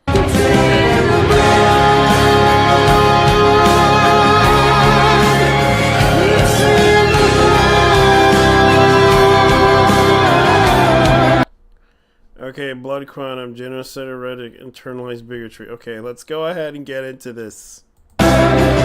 So Rachel Cohen made a video trying to aggregate all the accusations against me, but in typical Rachel fashion, it's made up of other people doing the actual work, while she sits there telling people to like and subscribe, so we won't be talking about Rachel very much herself. She opens her video with a discussion about me supposedly faking being indigenous. Full disclosure right up front. My family's Cherokee on my mother's side. My grandfather's grandparents had to hide their identity because of racism, because it was the late 1800s, so my grandfather, and by extension his 5 children, were largely displaced from their heritage. Especially since my grandfather was in the military and ended up being stationed in Canada and made roots there. My aunt Sharp moved to Ottawa as an adult and started tracing all this down, which led to the remaining members of the family slowly reconnecting over time. Granted, not everyone has. My sister and brother largely rejected their heritage, though my brother kind of turned around on that after having 2 Inuk children. And I did it first, but I've been slowly reconnecting with it as well. It's been especially slow for me because I'm the black sheep of the family, and there's a great deal of bad blood and bitter feelings involved. Everyone in my family had a hand in severely hurting me when I was a child, 2 of them, far more than others, and to date only one of them, my mother, has offered anything close to remorse or an apology. So doing anything with the family is an emotional ordeal. I have never suggested to be an authority on indigenous issues. I have issues with the word Indian, but that's because I'm an eternal pedant. I am reconnecting and will do so at my own pace, but I am always making that clear to people if they ever try to go to me to get their opinions on indigenous issues affirmed. Anyway, because some people don't like me, and I guess going after an indigenous woman is too much for their conscience to bear, they've been trying to accuse me of being a pretendian, usually citing my skin tone. So KP dragged someone in who claimed to be an expert on investigating claims of pretendianism. Matt's section is largely reserved for a document attached to the video, which starts with preface. This section was penned specifically by an unenrolled descendant of the Turtle Mountain Band of Chippewa Indians and an Apache affiliation of unclear origin. Unenrolled. So this person has the same ancestral claims that I do. For those not aware about how being indigenous works, enrollment is 90% of your status as an indigenous person. If you're enrolled in your tribe and you're a recognized member, congratulations, you don't have to prove anything else to anyone ever again. If you're not, and you have a claim, you have to remain keenly aware of that at all times. You are entitled to your heritage, regardless of your enrollment status, and the experiences of displaced indigenous people are varied and confusing at times, and a lot of us are afraid of talking about it because of shit like this. The speed at which you reconnect select and enroll is completely up to you. But if you aren't enrolled, it would be a very stupid idea to try and speak on anything with authority. Anyway, Mad immediately starts speaking with authority, and it has to be seen to be believed because I swear they just Googled First Nation status and went from there. They state right up front that blood quantum is a harmful notion in the community and then start focusing entirely on blood quantum. Again, for those who aren't aware, blood quantum is the amount of native blood you have. It's how mixed you are. The vast majority of indigenous people are of mixed heritage, so the US federal government imposed a restriction on native people in that you need to have 25% blood quantum in order to be considered indigenous. Why did they do this with only indigenous people and not black or Hispanic people? To restrict tribal growth and prevent indigenous people from claiming their heritage. The US government has been basically trying to starve out the tribes for years so they can move in and claim their sovereign territory. If that all sounds like open and brazen genocide to you, that's because it is. Tribal populations will decline steeply over the next 100 years if they keep enrollment at 1/4 blood quantum. That is the entire purpose of blood quantum. So this person recognizes that and then proceeds to just spend the next majority of this fussing over my fucking blood quantum. And here's a take from 5 years ago, let's act like that still matters. They then proceed to nitpick the color palette of my puppet, which is light-skinned just like I am in real life, but apparently it's not the exact hex code people want from me, and then bitch about the fact that the puppet wears feather earrings. I like cute tacky things like fuck you. The last claim this person makes is that I have changed my tribe my family comes from and that my grandfather wasn't Cherokee. They get this information from Courtney, who is just making shit up. My grandfather is Cherokee. You could Google him. It's on everything that mentions him. There are news articles about him. There's no doubt that the family claim is Cherokee. So Courtney accusing this of being a lie is itself a lie. All of this person's information just comes from fucking blood quantum. And here's a take from 5 years ago, let's act like that still matters. They then proceed to nitpick the color palette of my puppet, which is light-skinned just like I am in real life, but apparently it's not the exact hex code people want from me, and then bitch about the fact that the puppet wears feather earrings. I like cute tacky things like fuck you. The last claim this person makes is that I have changed my tribe my family comes from and that my grandfather wasn't Cherokee. They get this information from Courtney, who is just making shit up. My grandfather is... Okay, so it says right here, Hank Doppler visits Guantanamo Century Seniors Circle twice a week for traditional teachings and crafts. So, American Adventure connects to with his indigenous heritage at Ottawa.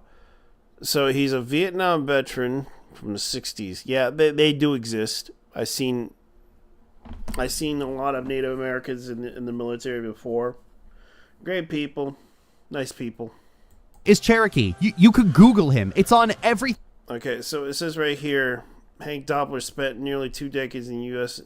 Navy, where he served as a deckhand in the Second World War, followed by several tours in Korea and... the Korean War was kind of...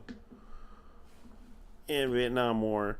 But the upcoming Illinois, through his extensive military career, even into retirement, he knew his grandmother's Cherokee ancestry and series and were stories of racism. Okay, so everything that mentions him. There are news articles about him. There's no doubt that the family claim is Cherokee. So Courtney accusing this of being a lie is itself a lie. All of this person's information just comes from Courtney, who they are taking at face value based on what? Well, given the fact that they devolve really... Yeah, Lilly, you're white. You look white. You act white. You were raised white. Know nothing of your of your native history, nor do you care to learn anything about it. You're fucking white. Yeah, this is kind of sad.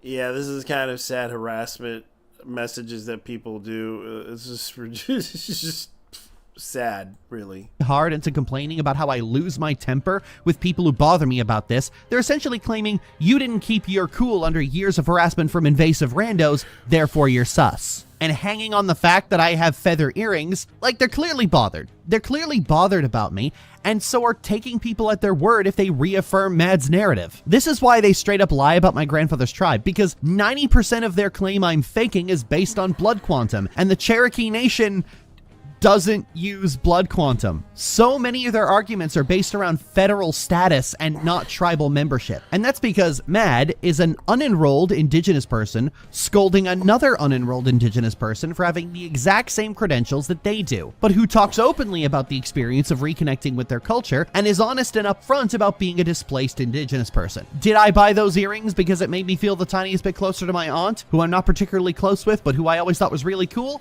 Yes, viewer. Yes, I did. Do I own a dream catcher because I'm a basic bitch? Actually, no. My mother gave this to me when I was 7 after coming home from Oklahoma where she'd been visiting her father. So its meaning to me is entirely sentimental. I've had this Dreamcatcher for 25 years. I've had this longer than I've been reconnecting with my own heritage. It predates my awareness of my family history. Sure, it might be something my mother picked up from a craftswoman thinking, oh hey, my kids will like these, but its meaning to me is what matters. My mother was always trying to get me interested in my heritage, and one of my bigger regrets is not being more receptive to it, especially now after she's been the only one to offer me a sincere apology for how I was treated as a child. Is Mad this open and upfront about their relationship with their own heritage? So, technically, she's a two-feather, as they call it. I don't know. I didn't check. But given the aggression with which they weaponize the wrong info and even rhetoric that skirts the orbit of genocidal, I'd be hard-pressed if they did. It sounds to me, at least, that Mad not meeting the requirements for enrollment in their tribe bothers them, and they're taking it out on me. But if you're displaced from your family's tribe, you're still entitled to embrace your heritage in however way you want. A pretendian is someone who takes up attention and money that would go to indigenous organizations. I'm not someone who does public speaking on indigenous issues, and I always say that I'm displaced, assimilated, and reconnecting, and you should ask someone else. These are not things a pretendian does. You're taking part in the harassment of another indigenous person based on the lies their abuser is spreading. Lies you can easily check and refuse to. And I'm not even going to hold this against them. Yeah, I recall the whole drama surrounding a TikTok person.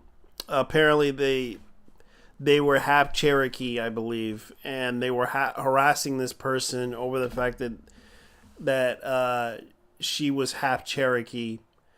And she was trying to tell everyone about a situation with a certain TikTok personality that happens to be also indigenous. And I recalled that drama was so funny. Like, that person, they call him Lance, from what I recalled. And he was Native American. And what happened was he lives in New York. He's an activist. And the funny thing was...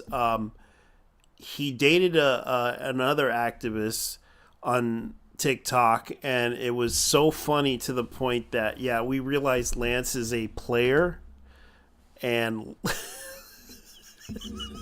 Lance was and we all laughed at this because it was kind of like the first time. Lance is actually a Native American.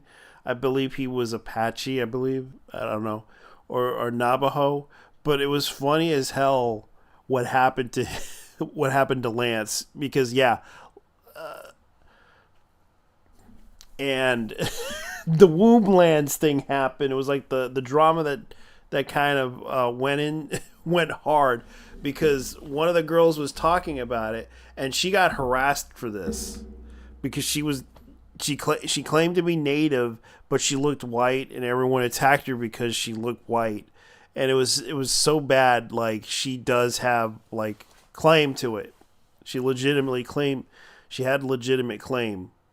and it was so freaking hilarious to the point that they harassed this girl for no apparent reason, and she did have legitimate claim. But they went after her anyways because, she's white. She looks white looking. And I'm just like, I've seen some Native Americans before. Some of them were enrolled into the tribe via powwows and shit. Or they were married into the tribe. And it was kind of funny how Lance impregnated this white woman. And it was so funny, too. Couldn't help but laugh at that drama with this guy, Lance. Because he was not well liked in the TikTok community, especially on the right. But Lance took advantage of a white woman and impregnate her. And she was about to go abort the baby. was so bad. It was so bad. But anyways, let's continue on with the drama. A lot of people have been tricked into being a part of this harassment mob. Outside of Brittany, Patch, Courtney, KP, and Ethel, if most of these people backed away and stopped talking about me, everything would be forgiven. I don't want an apology or a public retraction. I just want to be left alone. I know it's common online to expect people who've wronged you to prostrate themselves in public for the next several years, but I don't. Just leave me the fuck alone.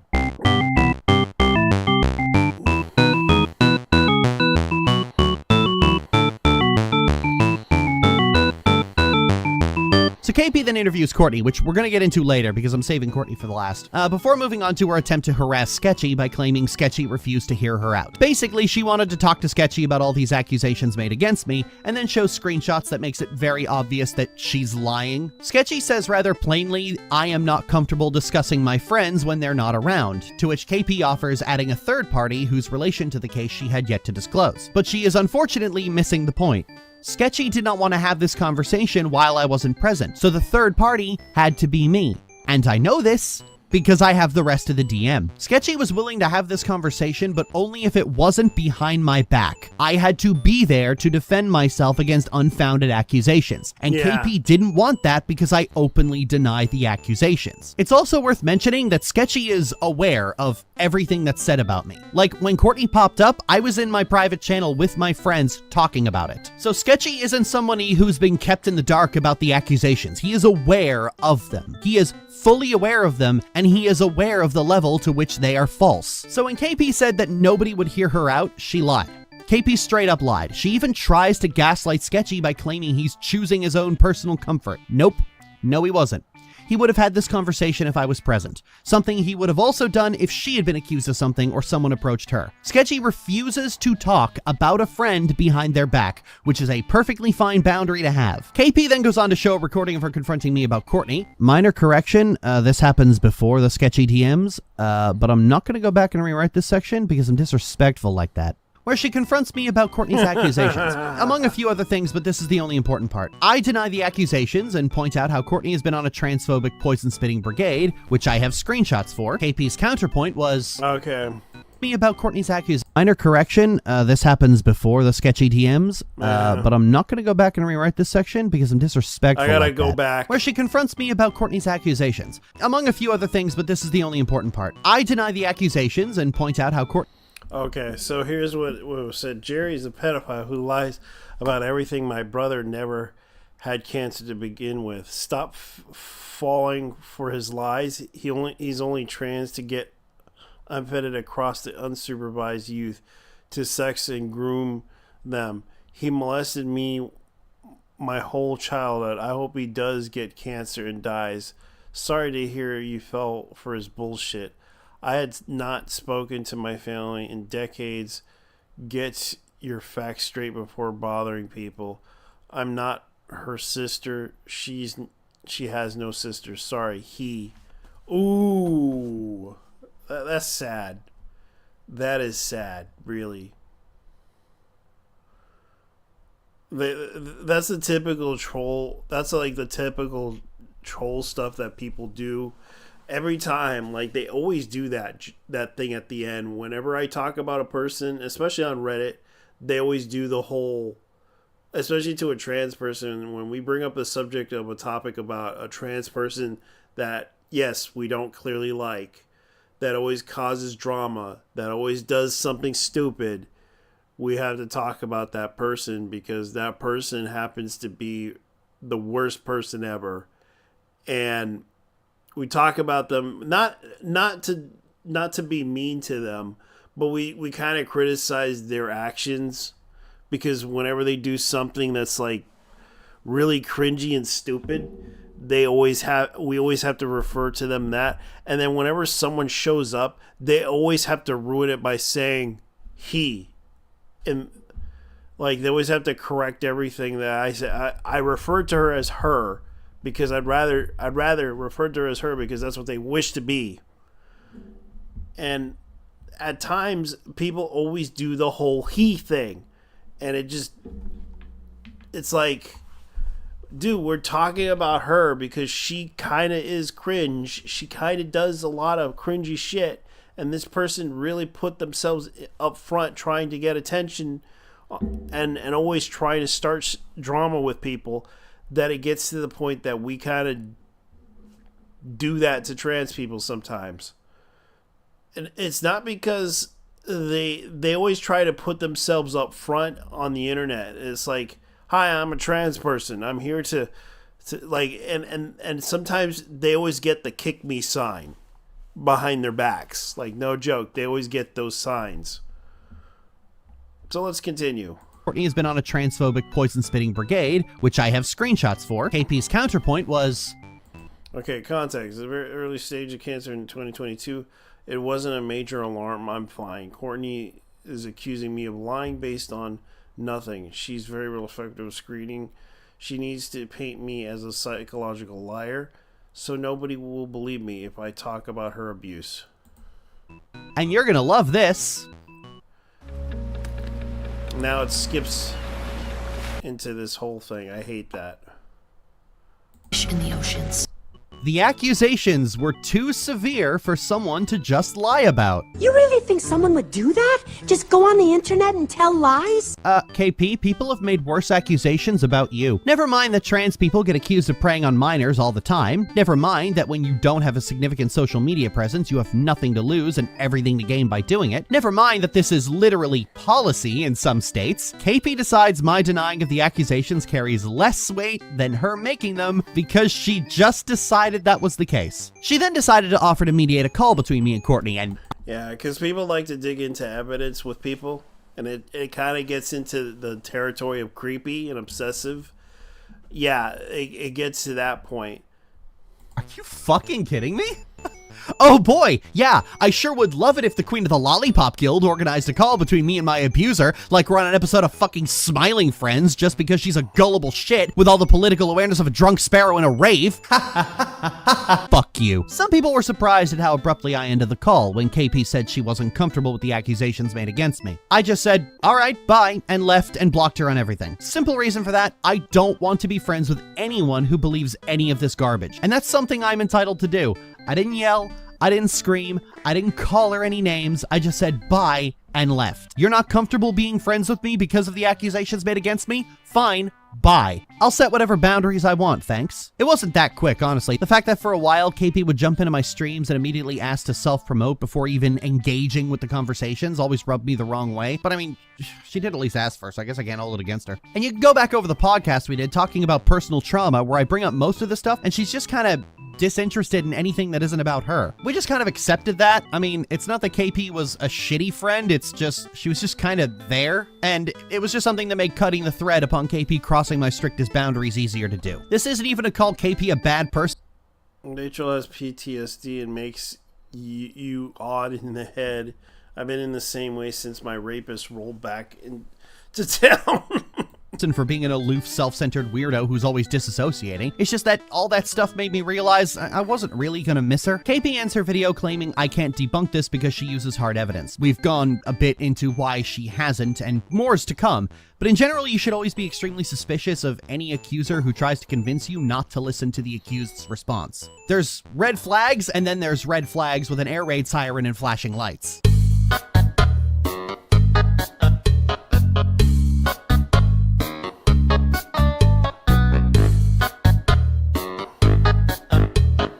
Okay, so Brittany's been having a fit for the last decade, but all of her issues with me were summarized in her section of this one video. So we're going to use that. Brittany accuses me of harassment, coercion of sex acts, accusations of a sock puppet, and accuses me of being attracted to minors and animals. Animals, that's a new one. Anyway, when Brittany makes all these claims, she proceeds to say that the chats are lost. How convenient. You're gonna see a lot of that, by the way. Except not really, because she actually does show chat logs, allegedly of me and her, with the ends of our... Okay, so... yeah, the screenshots. Okay, so who's this person and who is this person? Pete.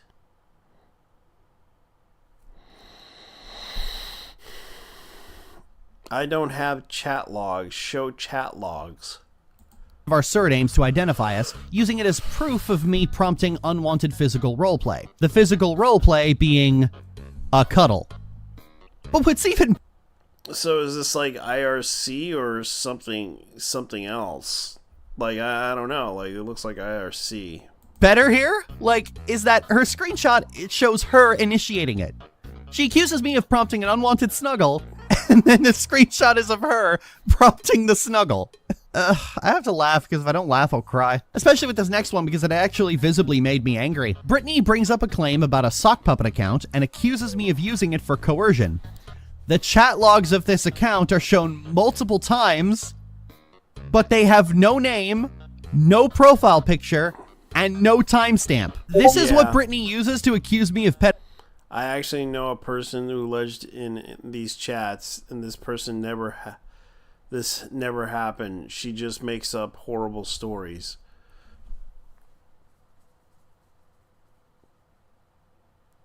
Okay, so the person, and it doesn't even have a person's name or picture. So yeah, this is kind of disturbing, and it bothers me a little bit. Pedophilia. When someone else makes an accusation with no proof, Brittany will go, I can confirm this, here's her sock puppet account. And this is my first time seeing her proof, and it's fucking nothing. I don't even know what program this uses. It's literally nothing. And this is what's being used as proof that I'm some super predator? Are you fucking kidding me? This is the most amateur hour shit show of a fucking interview I've ever seen. For 10 fucking years, I've had people accuse me of craven shit, and this is their fucking source? Brittany makes excuses for why she doesn't have chat logs. And then when she shows chat logs, they either show her starting shit or her talking to her fucking self. How did anyone ever take this bitch seriously? I'm not even doing the rest of the interview. She goes on to make claims about me that rely on this, and it's nothing. It's fucking nothing. It's not just that Brittany is lying, it's that she's so obviously lying that you have to have an axe to grind against me in order to not recognize her as a liar. Brittany likes to claim I run an echo chamber where I tell my audience to not listen to anything anyone has to say against me, and that's why it's been this difficult to deplatform me. But no, making this video, my entire Discord went through her garbage, and she doesn't have anything. Here's the truth of my friendship with Brittany.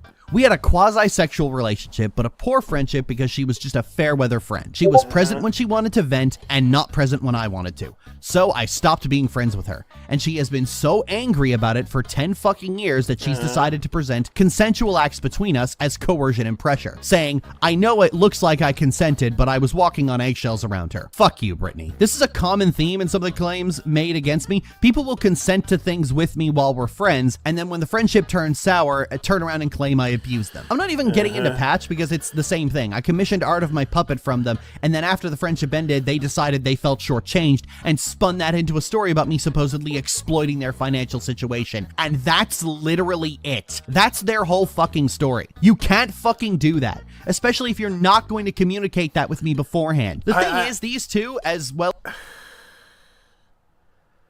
Why post that? We didn't want to. You didn't have to show that. You didn't have to show that, but you did, and I can see why people hate you. Yeah, that's cringy. As my ex being allergic to communicating anything messed me up. I practically demand clear and upfront communication from people now, and I will cut friendships with people who won't do it. I will not be friends with anyone who can't communicate clearly and frankly. I can't do anything if you don't tell me, and if you aren't comfortable with something, don't fucking tell me that you are. And that's KP's video and all of Brittany's complaints, sans her section on Courtney, which is mostly reassurances KP didn't do anything wrong, and citing Courtney's video itself, which we'll get into later. But first, we have to get into Ethel. Lemonade, I pet, hate when this insurance. happens. 3 words you've probably never heard used together. A drink, your best.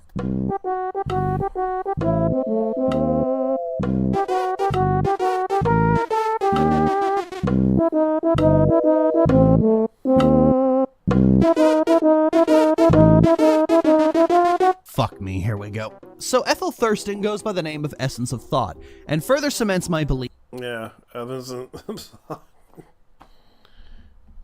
what's right-wing YouTube username? Wow, they have a meme for this.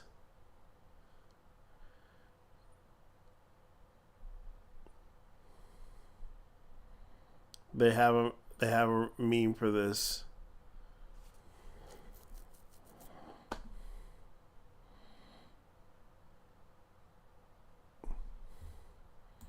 that the closer your username gets to true smarty rational brain mind, the farther you are from it in real life. Ethel tried to make a career off of being an LGBT advocate, but then decided to pivot to making drama videos because, well, you take a fucking guess. Ethel's videos are pretty nakedly obvious clout chasing, and I'm only including her because she's one of the few channels that tries to break a story rather than react to it. But Ethel spams these videos out faster than you can blink, and going through these things has been the most mind-numbing tedium on the planet because she is a fucking moron. And also, very angry.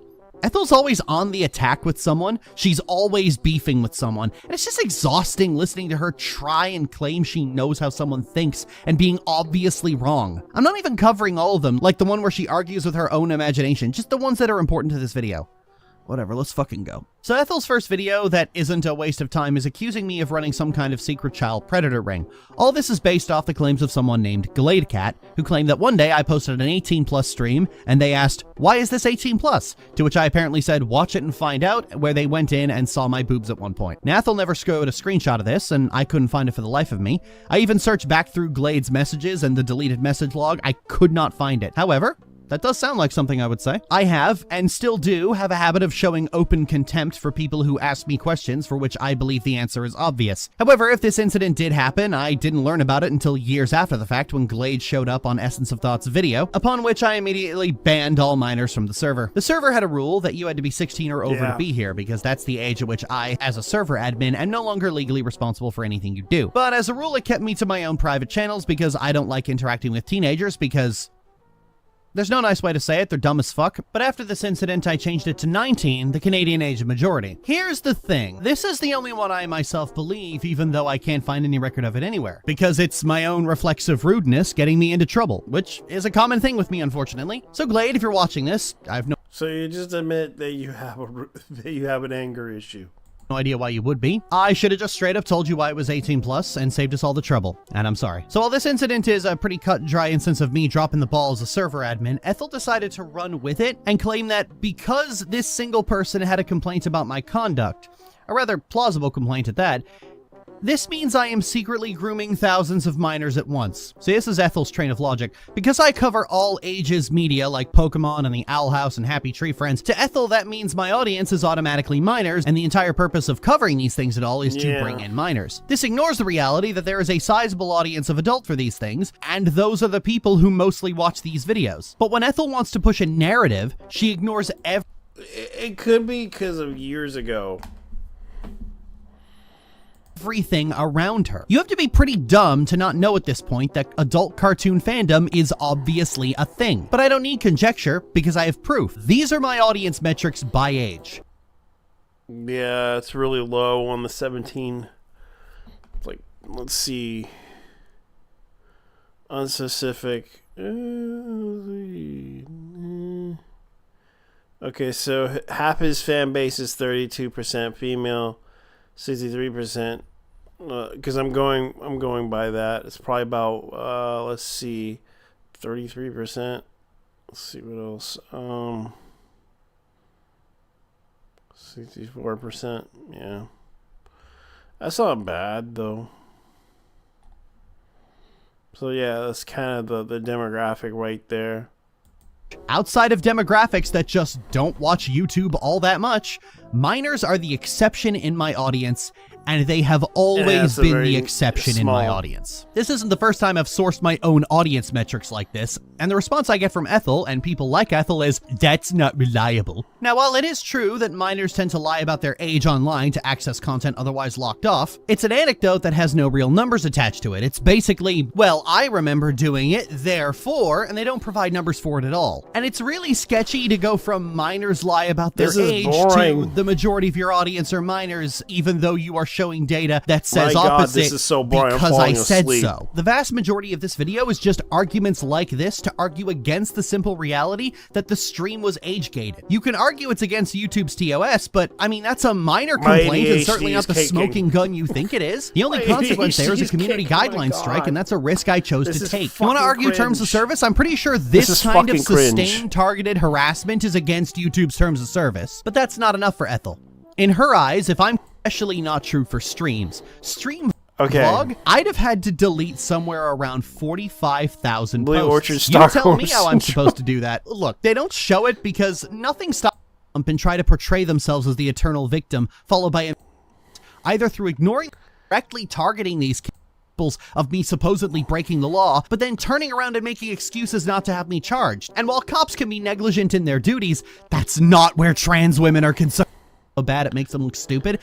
For one, as we've covered, Glade is owed a direct apology by me. Okay. But at the end of the day, the two of them are just pawns in this stupid fucking drama game. I mean, what I said before still stands. Leave me alone. Last year, when she kicked in the door of my life, shrieking and foaming at the mouth, and made it clear to everyone who hadn't seen her in 12 years that she was still mentally 17. I didn't think mental age was a real thing. Alright, let's go back. Courtney Pete, which is the sister.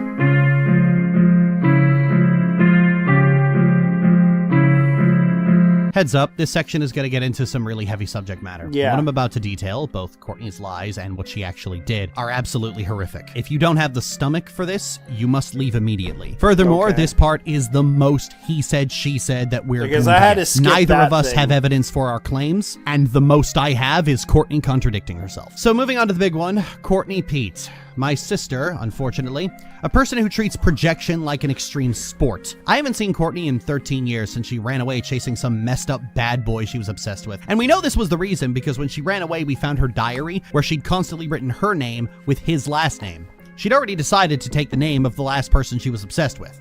I'm sure she doesn't do that anymore. Anyway, I hadn't seen her since until about last year when she kicked in the door of my life, shrieking and foaming at the mouth, and made it clear to everyone who hadn't seen her in 12 years that she was still mentally 17. I didn't think mental age was a real thing until I saw my 30-year-old sister delivering the kind of bad attempts at sick burns I see from 17-year-old brain-dead simpletons today. So unlike with the others who alleged crimes with no proof and made excuses, Courtney's claims are based on things she says happened when we were children, which means proof couldn't be offered even if she wanted to. So let me make this clear. I'm not even going to pretend to be taking these things seriously because they are not serious. Courtney contradicts herself all the time, making the mistake of trying to paint me simultaneously as a dangerous predator, but also as a worthless wimp who everyone bullied for fun. And those two things really don't go together. So we're going to be covering two things: her video with all of her delusional claims and contrasting them with posts from her now nuked Tumblr blog. And it's important to do this because in a video, Courtney could prepare everything beforehand and present something that sounds plausible and maybe have someone who isn't insane look over it. But when she was on Tumblr, she had a nasty habit of letting her spike get away from her. Courtney starts out the important part of the video by claiming I coerced her into sexual games in private and details them and other similar things, like claiming I kept molesting her in her sleep. She doesn't say how old we were, but it's clearly before age 11. This didn't happen. It's just straight up not true. In fact, I know how old we're supposed to be because we have the screenshots of it. On Tumblr, I shared a story that ironically humanizes Courtney and that when we were little, she used to be afraid of the dark and would call me into her room to sit by her bed and talk to her until she was sleepy. Okay. Something I did because at 7 years old, I love my sister and I didn't want her to feel scared in her own room. Courtney would have been 6. So we're a year apart. A year and a half, actually. Exactly a year and a half. I was born on May 30th, 1992. She was born on November 25th, 1993. Anyway, after posting that, a story that humanizes Courtney and makes her more sympathetic, she screenshotted a completely separate post related to it and claims, well, all of this. Okay. What it says here. Okay, hold on. Let me see if I can fast forward. Never mind. Let's just go ahead. Is alleging. More than a few people have cocked an ear that this was rather unusual behavior and turned to me and went, Lily, were you being sexually abused as a child? And the answer is yes. I've talked about it before. From ages 6 to 11, I was being molested by a teacher.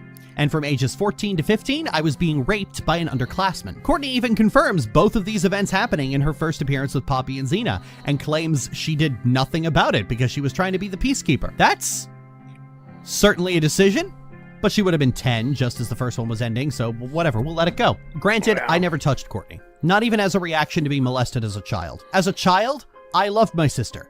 I may not have treated her very well, but I would have never done something like that to her. But very long-term abuse gives her a really eye-catching sob story. Lilly molested me when I was a baby, never mind the fact that nothing about that adds up, is a really eye-catching sob story to rope in the drama whores. But she's trying to paint me as someone who was just born wrong, who was genetically rotten and came out of the womb a vile monster, which is not real. It's not a real thing that happens. No child does these things of their own volition. Courtney then alleges I snuck into a room at age 11 and inquired about incest. This is not true. I did not know what incest was until I was 15, when a youth care worker told me what it was. Why did a youth care worker have to explain it to me? We'll get to that. She then tries to show screenshots proving that I'm into incest, and what she shows is two characters from a video game, a post of me saying my guilty pleasure trope is someone utterly adoring someone they're close to, and a dumb meme. All of this with her quoting something I never said. I guess she's trying to claim that because my profile pic when she took those... Okay, we'll get to that. She then tries to show screenshots proving that I'm into incest, and what she shows is two characters from a video game, a post of me saying my guilty pleasure... Okay, so... Okay, this is 40 minutes ago, so they were definitely stalking you. My guilty pleasure, and of course they didn't follow you. Okay, my guilty pleasure trope is someone being an absolute unbearable, adoring simp for their partner, best friend, sibling. Okay, I guess that could come off as in a different sentence in their minds, that they're probably dirty little minds set, that they probably would believe that you had a let's just say a thing for your sister. But let's go ahead and continue. Trope is someone utterly adoring someone they're close to, and a dumb meme. All of this with her quoting something I never said. Okay, a dumb meme about...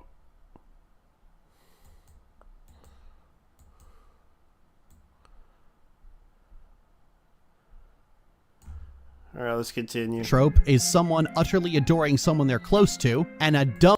Okay, so you know your friendship's real when the rumor you're gay for each other. Meme. All of this with her quoting something I never said. I guess she's trying to claim that because my profile pic when she took those screenshots was Iris, that Iris and Kira are supposed to be representations of me and her, which is not the case. This is the problem. She knows her claims against me as a child, which are painted with deliberate malice, don't hold up on their own because, like... Are you stupid? 7-year-olds don't do that. So she's trying to claim Lilly's still like this, but it's hard for her to do that. For full disclosure, these two are Gorian's Ward and Imoen, who are the best of friends with a closeness that borders on romantic at times, until the two discover that they're actually siblings halfway through their second adventure. And these two are Iris and Kira, two original characters of mine. Iris is a mute clinical psychologist, and Kira is her sister, and the two of them live together along with Kira's wife, and they've been very close their entire lives, to the point other people get weird about it. I've always favored high intimacy relationships in all their forms. Friends, partners, and siblings being very close and very touchy-feely and adoring each other. I live for that shit. And this post here about, you know the friendship's real when there's a rumor you're gay for each other, is a joke about the fact that when people are really close, others assume their relationship is romantic. Hell, this is the entire premise behind Courtney's accusations. I read this as one way, therefore it is, and therefore you're weird. Like, no honey, that's literally the joke. The joke is amatonormativity. Like, that's her whole shtick. Oh, Lilly talked about one of the most infamous and positively received mods for one of the most popular RPGs ever made. Clearly that means she's down bad for... Yeah, the thing that bothers me about this whole story, about... even though I had to skip through the Essence of Thought thing, because I heard about Essence of Thought tends to make obsessive... let's just put it this way, her sources can be a little bit off, and it kind of makes her look bad, especially with the evidence thing that she tries to display in every video. And I think that was the problem with her. Even though she tries to be academic, I had to skip through that. But the whole Courtney Pete thing, man, this is weird. Me specifically. Hell, she does this a second time where she claims that because my favorite Family Guy character is Meg, that's proof of my guilt? What? I like Meg because she's the black sheep of the family. She just like me for real. Hey, you know who I don't like and who you are awfully similar to? Then she goes on to claim that I would steal her underwear off her... Are you fucking kidding me? She goes on to claim that I would steal her underwear off her body at night, all without her waking up and screaming and beating the shit out of me. There are so many levels with which that doesn't work. You know, Court, stealing them out of your dresser would have been a much more plausible lie. She then goes on to claim that she told our father about all this, apparently giving him a handwritten list that my father gave to my psychiatrist, who told our father not to leave me alone with Courtney under any circumstances. Now, the list never happened, but the psychiatrist did. Wait, Lily, if there was no list or confession, why would the psychiatrist tell your father not to leave her alone with you? Because I confessed to my psychiatrist what Courtney had done to me.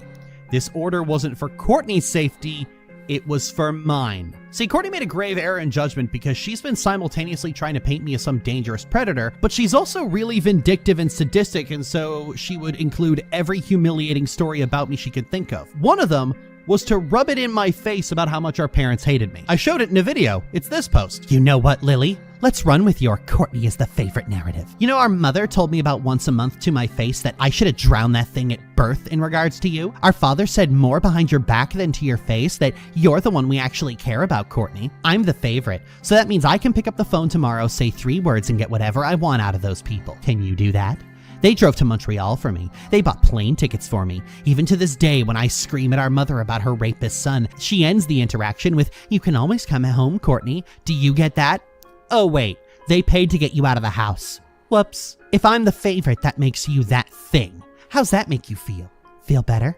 If I'm the favorite, that means I'm still the one that's wanted back, while you're that thing. These are the people you're siding with, Lily, That's dearest. sad. People who don't want you.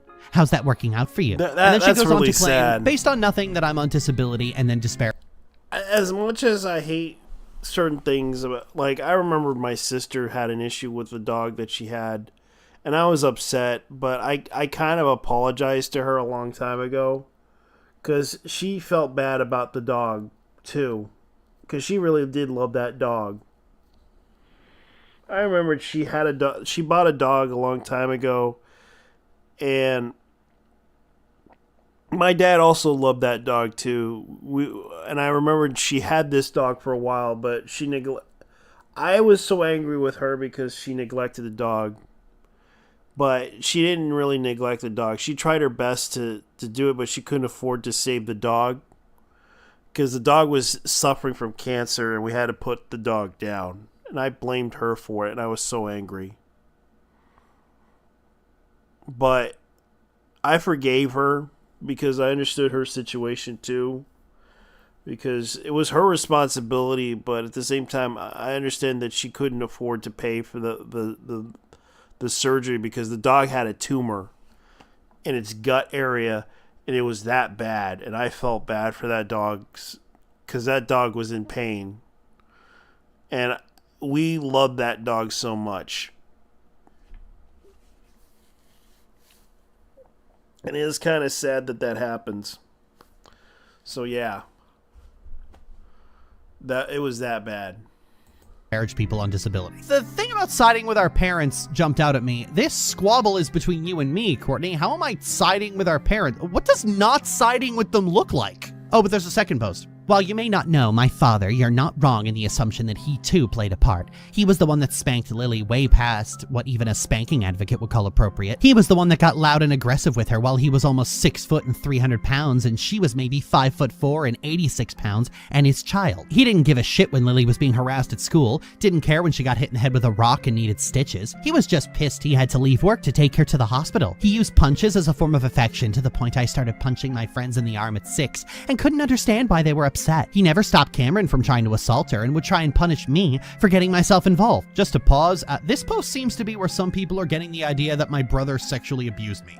No, he didn't. Our brother was physically aggressive and really liked being rough with us, and with me specifically, he would practice every new pressure point he learned. Still bad, but like the fault is on our parents for letting it happen rather than on him. I mean, it'd be up to me if I still wanted to be angry about that, and I'm not. I love my brother. Anyway, back to the crazy. He was a big fan of stop crying or I'll give you something to cry about, to the point even I expected to hear it from my teachers if I got caught crying at school. He was also a fan of I feed you, clothe you, and put a roof over your head, as if doing the bare minimum to keep himself out of prison was, after having unprotected sex, is something you had to thank him for. He was an incredibly abusive man. It didn't matter that he never punched us in the face. Those are her words detailing how horrifically abusive our parents were toward me. How much contempt they viewed my entire existence. My own mother wanted to drown me. Are these the kind of parents who would hear an accusation of sexual assault against the child they hate and do nothing? Our brother had already been kicked out of the house and was permanently living in the custody of the province at this point. They were not averse to dropping their children on the province's doorstep and washing their hands of the matter. If Courtney had accused me of sexually abusing her, our parents would have believed it, and I would have been out of the house. My Yeah. father had split on his children to an absurd degree. He believed any accusation made against me. He was convinced my behavioral issues were some deliberate act of malice against him. He called me the Antichrist many times as a child. If Courtney had made this accusation, my life would have been over. Courtney knows this. These are her words. This is straight from her fucking mouth, which is why the truth is that she blackmailed me with it. When we were teenagers, Courtney walked into my room one afternoon and made a simple ultimatum. Don't resist or I'll tell Dad you raped me. And then she raped me that day and continued to do so for a year. Whoa!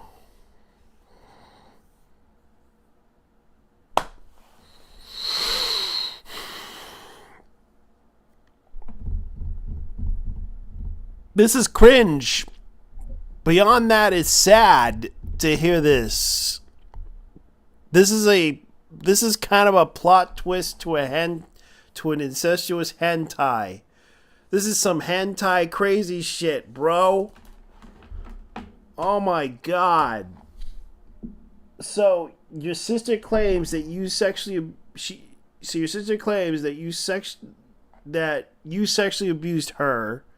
And then you came back and said she blackmailed me and I... What the fuck?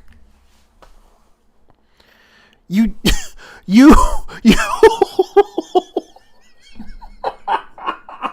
I'm sorry, bro. I'm sorry. But this is sad.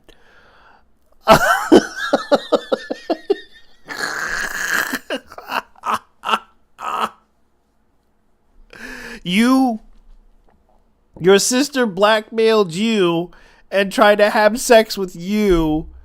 She claimed that you had sex, tried to force her to have sex with her.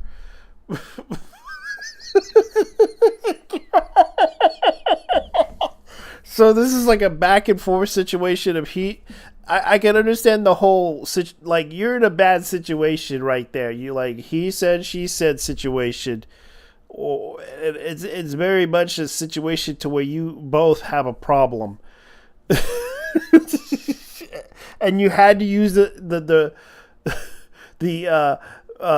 coffin of Andy and Lele song just to tell the story, which.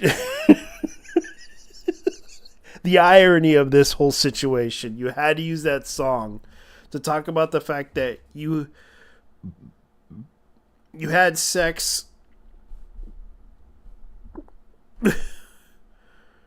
You were blackmailed and forced into an incestuous relationship with your sister.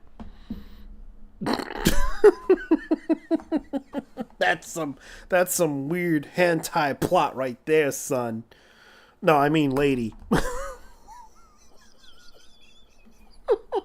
I'm sorry, but this is sad. You had to take I get it. I get it now. Like I can see why you decided to become trans because of this. Yeah, this is fucked up. Yeah. This is the reason why you decided to become trans. Because life can be fucked up and cruel. And I can see why. This is kind of sad that this person got fucked by his own sister. Oh, man.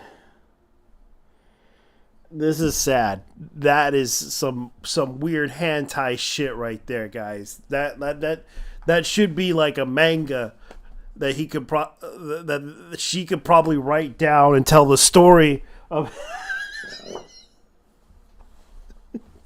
and have a friend publish that in Japan. I'm pretty sure they would love to hear that story.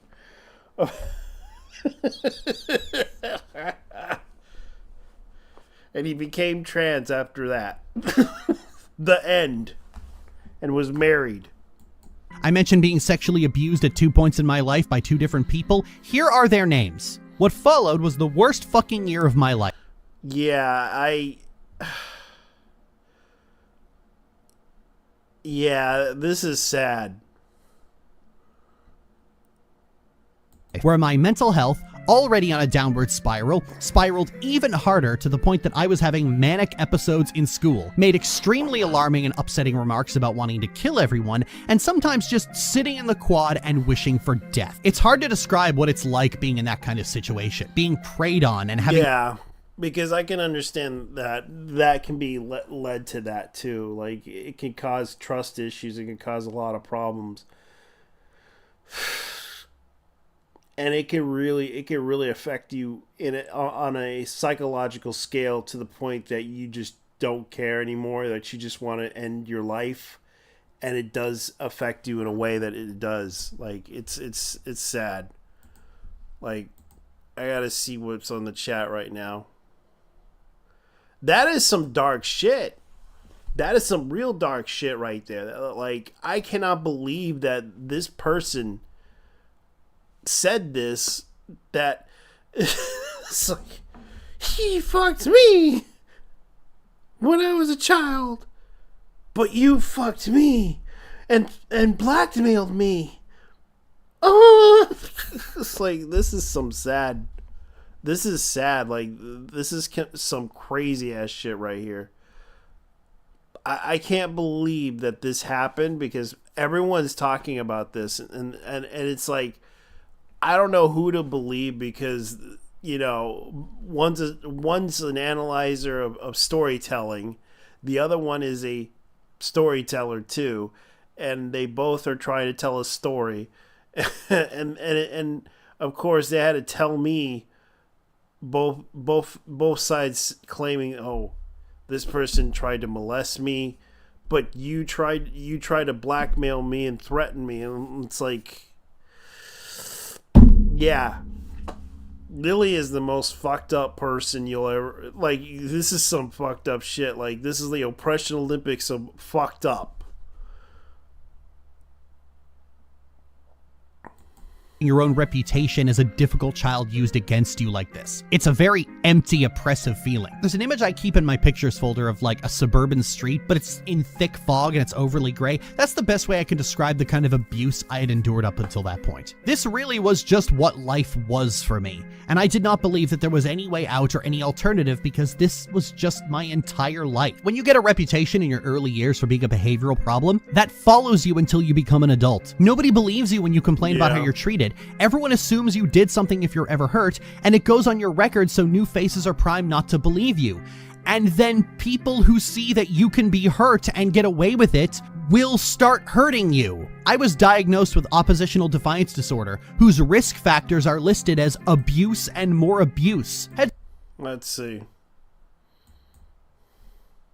Goes on your record so new faces are primed not to believe you. And then people who see that you can be hurt and get away with it will start hurting you. I was diagnosed with oppositional defiance disorder, whose risk factors. ODD.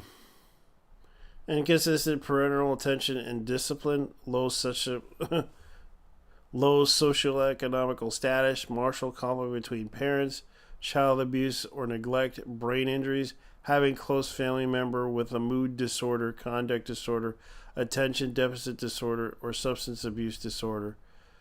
Yep. That's going to probably happen to Rick Ricketa's family soon enough. Risk factors are listed as abuse and more abuse. Heads up for parents, if your child is diagnosed with this, your kid's being abused. If it's not you, you'd better find out who. After a certain point, you just give up and you stop trying. I didn't tell anyone what Courtney was doing to me. I didn't think it would matter.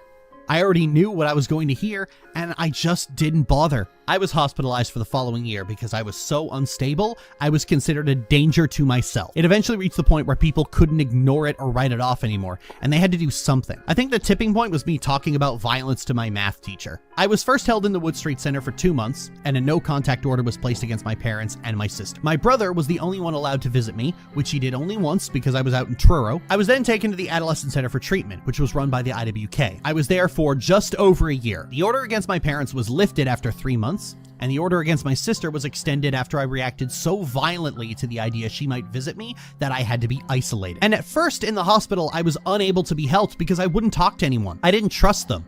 Granted, I was doing better in the hospital even with that, just because I was out of that environment. And I was in an environment where the most you get from mouthing off to someone is like, I'll talk to you when you're ready to be respectful. Nobody screamed at me, nobody yelled at me, nobody threatened me. It was great, honestly. I only opened up to my primary worker 8 or 9 months in, a woman named Krista, and only after I received a promise of total confidentiality. The legality of that is murky. In Canada, psychiatrists are required to report abuse, but even minors still have the right to confidentiality. And given my medical records and the records they had on my parents, it was determined that it would only put me in more danger. And given that I was 16 when this came out, I was old enough to make those decisions about my own care. Given that I was already in an inpatient unit, there wasn't an immediate threat to me that had to be acted on in that moment. Luckily, when I returned home, whatever had possessed Courtney to do this apparently faded, and she didn't trouble me ever again. Now, some of you may be thinking, hang on, wouldn't Courtney have been 13 when this happened? You argued a 7-year-old couldn't do this without outside stimuli. What about a 13-year-old? Truthfully, you're right. There had to be something, but I don't know what it is. I mean, my first thought is abuse. What she was doing to me is about the only thing that gives any credence to the idea that our brother was doing something to her. But that's just my own wild speculation. It could have been someone else. It's not like she's gonna tell us the truth. But given the fact that she's in her 30s, taking my name and spends a lot of her time concocting this fantasy that I'm secretly into her, I mean, what other fucking conclusion am I supposed to draw here? All I know is there was something.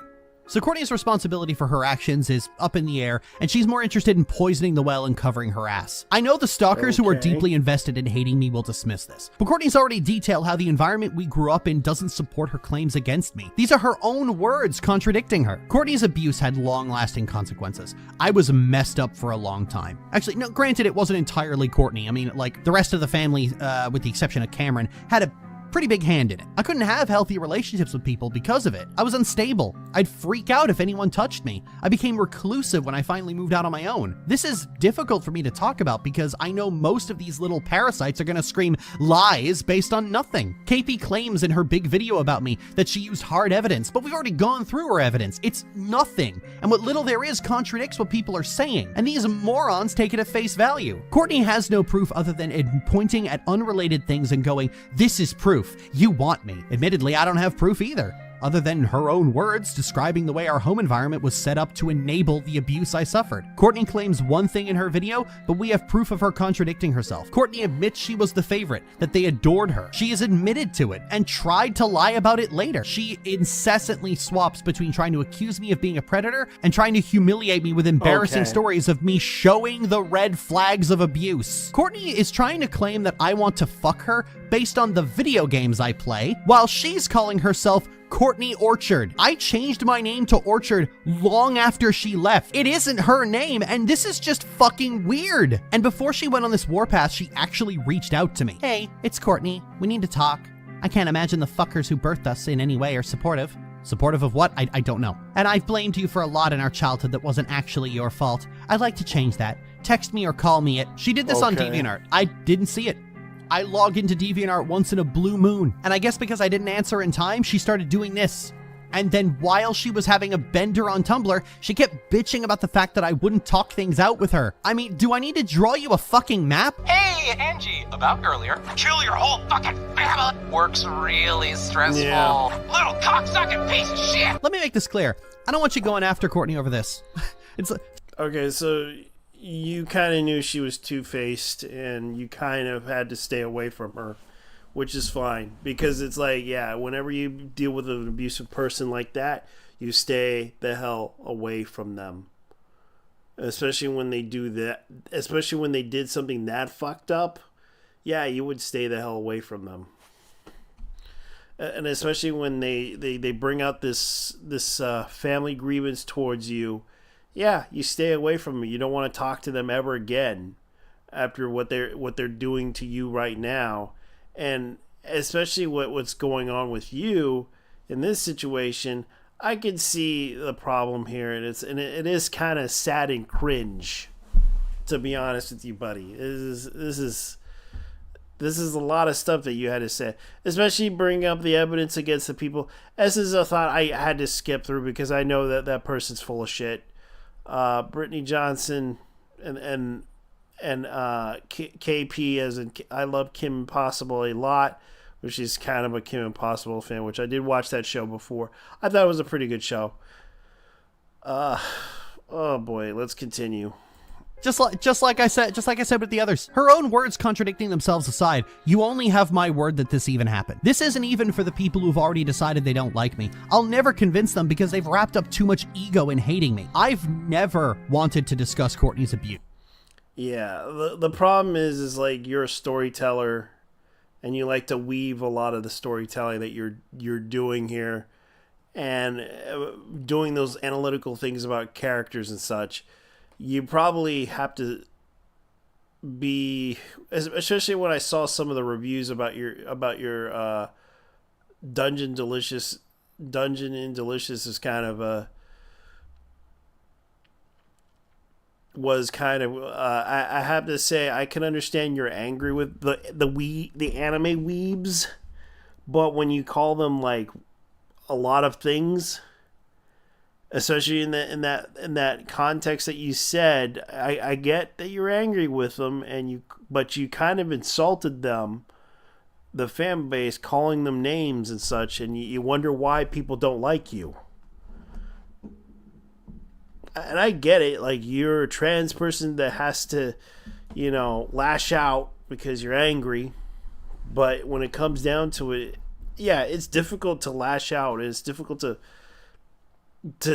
explain to people the issue that you have with this whole thing. Like I have anger issues. Back then, my family could tell you I had anger issues. And I used to always fight with people. No joke. It does happen. Like outside of like.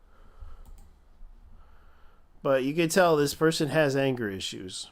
My therapists. I was prepared to take it to my fucking grave because I hate reliving it. I hate the person I became during it.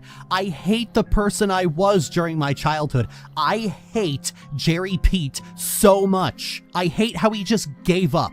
I hate how he laid down and waited for death that wasn't coming. I hate how he let all of this happen to him with only screaming matches in response. I hate how he was so resigned to his own abuse, he would try and convince himself this is fine. People hear about what happened to me and they're surprised I'm not addicted to drugs or that I haven't killed anyone. I don't want to relive being him by going into more detail than I already have. The only one who knows the details is my wife. Our parents now know what Courtney has done, but they don't know the gory details, and it will stay that way. Courtney's behavior now, particularly taking my name, should be called out as the very creepy, obsessive behavior it is. But going after her over her sexual abuse, that should be my call to make. But I'll be honest with you, this woman terrifies me. Everyone else is a loser mauling over unrelated crap and clout chasing like crazy. And Brittany may be a terminally friendless forever alone type, but Courtney is just straight up insane. I don't want Courtney in that way.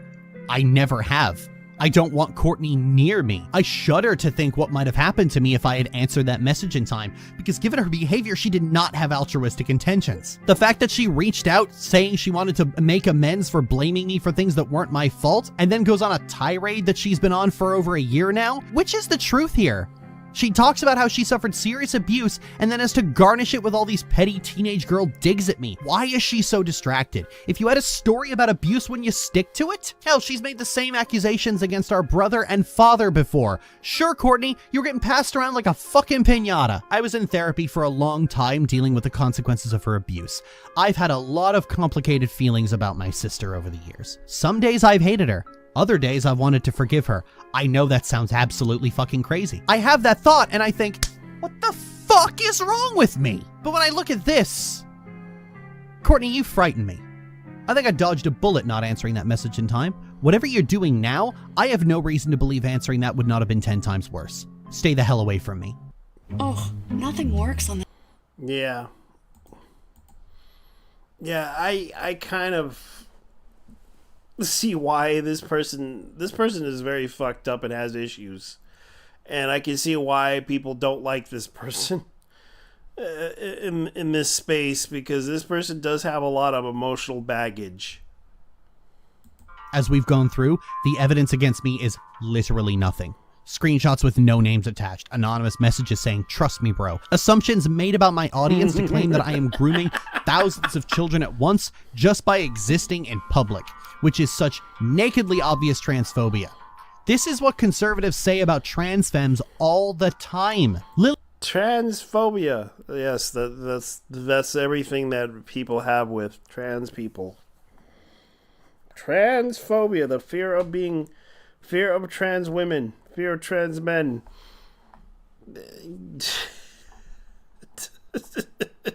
But I can understand, like, this person literally got shitted on all the time.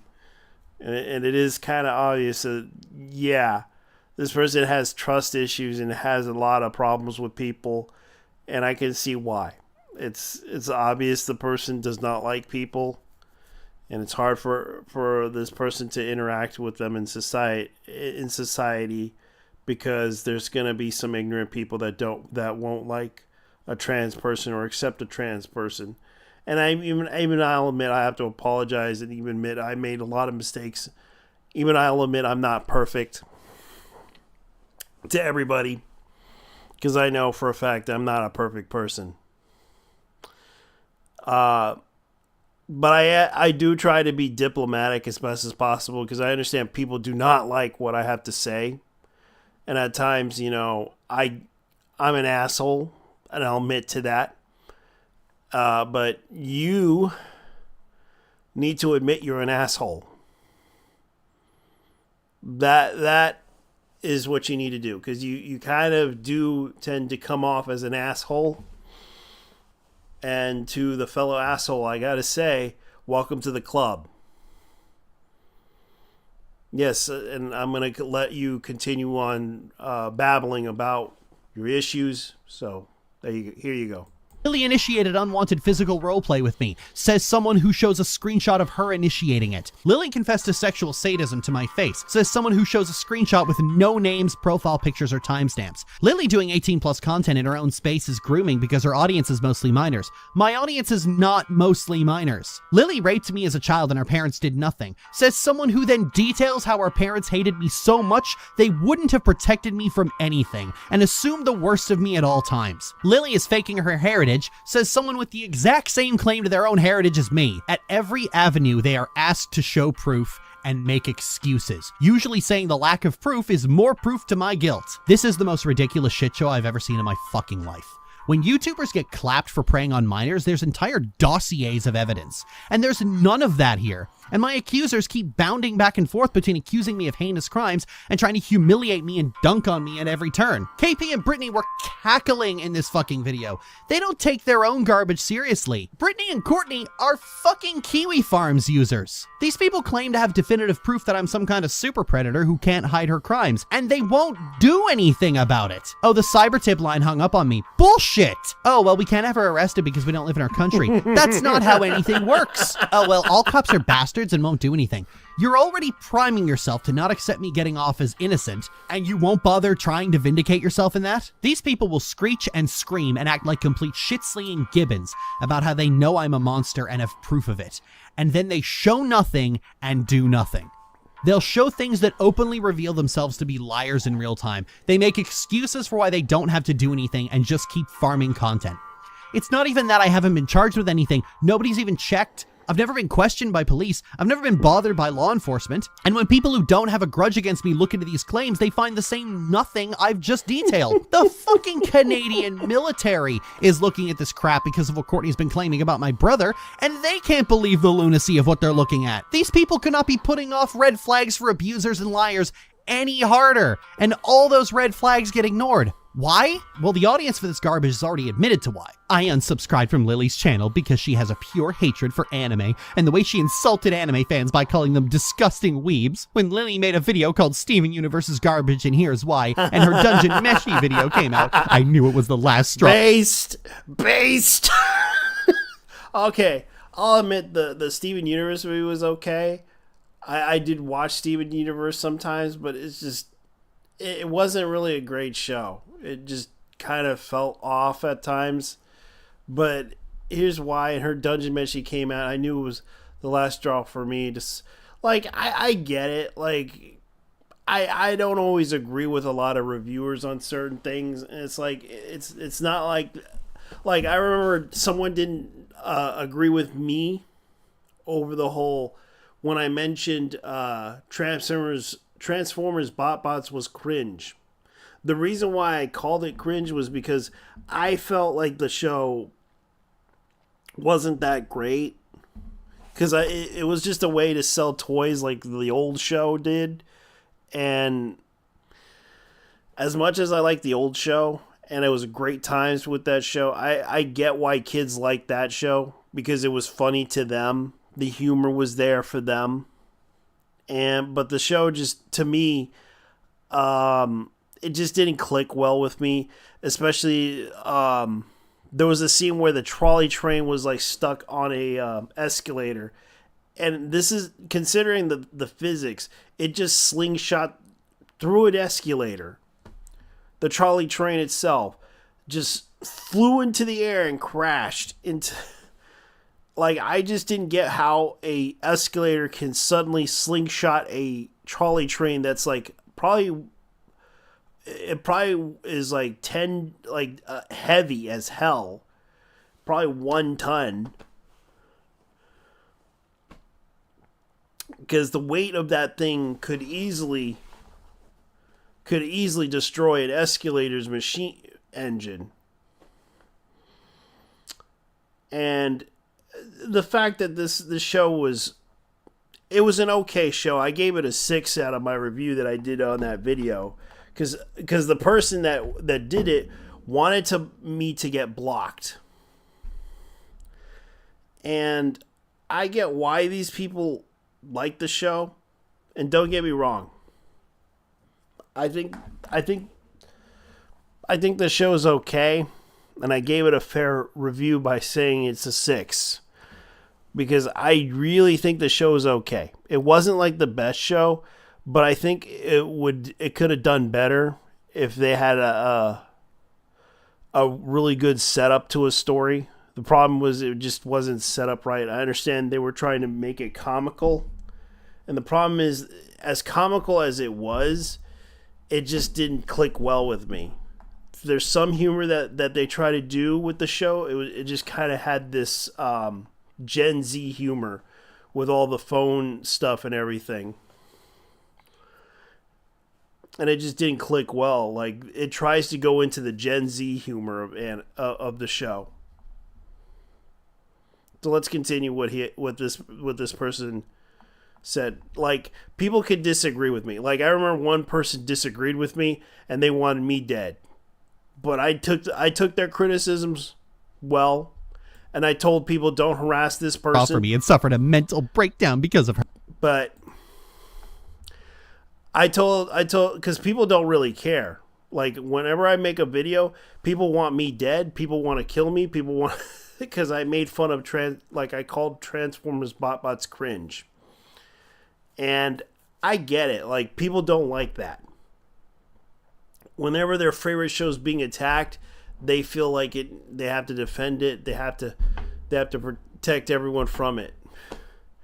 I get why people like that show, but at the same time, I just couldn't get into the humor of it. It just, to me, it wasn't really great.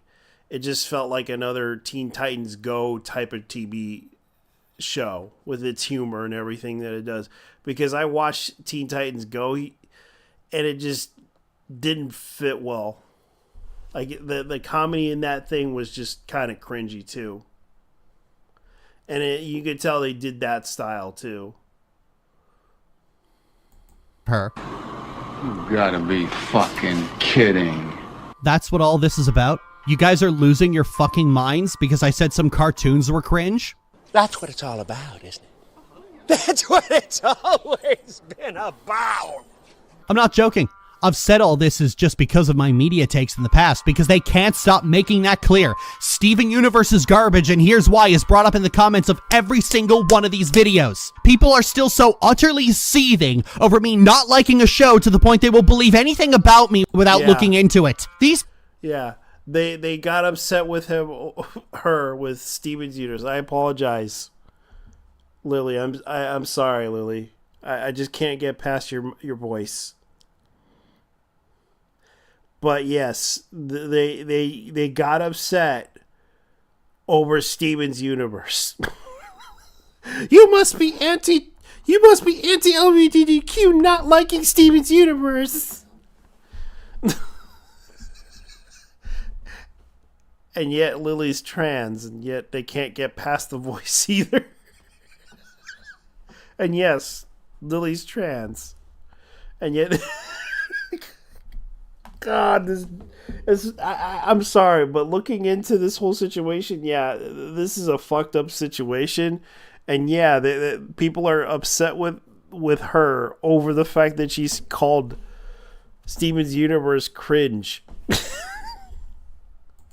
People make up entire mythologies about me ruining the reputation of someone whose career is doing fucking fine. They blame me for a show getting canceled 2 years. She was notified in 2016 the series would be canceled and ended the 5th season. She prevailed on Cartoon Network to extend the 5th season to 32 episodes in order to have room to complete the story, as well as the follow-up television Steven Universe, the movie. Along with the film, Cartoon Network also greenlit an additional 20 episodes, which would become the sequel to Steven's Universe Steven's Universe Future, taking place after the events of the film. Despite the show's end, Sugar indicated that there's more stories that could exist, but has stated that she needs a long break before deciding how to approach such a continuation. Before I said anything about it. They make me the villain in their fandom. They spend more time bitching about me than they do talking about the thing they like. They accuse me of destroying media literacy because other people don't like the show they are unhealthily attached to. Dude, you should really talk about these shows and try to, like, we should really give you recommends so you could destroy the show.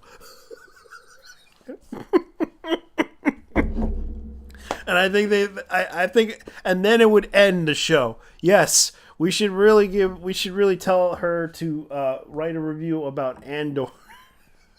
And of course that show would be canceled. Oh yes, let's give her the Hulk. Let's give her the Hulk TV series. No, actually, She-Hulk, the TV series. And she'll probably literally kill it with her voice. Excuse me, what? Did you just say? She-Hulk is literally the worst show I ever seen in my life.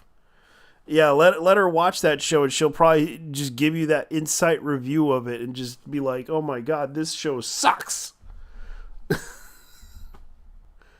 And she'll literally end that show with her media literacy skills.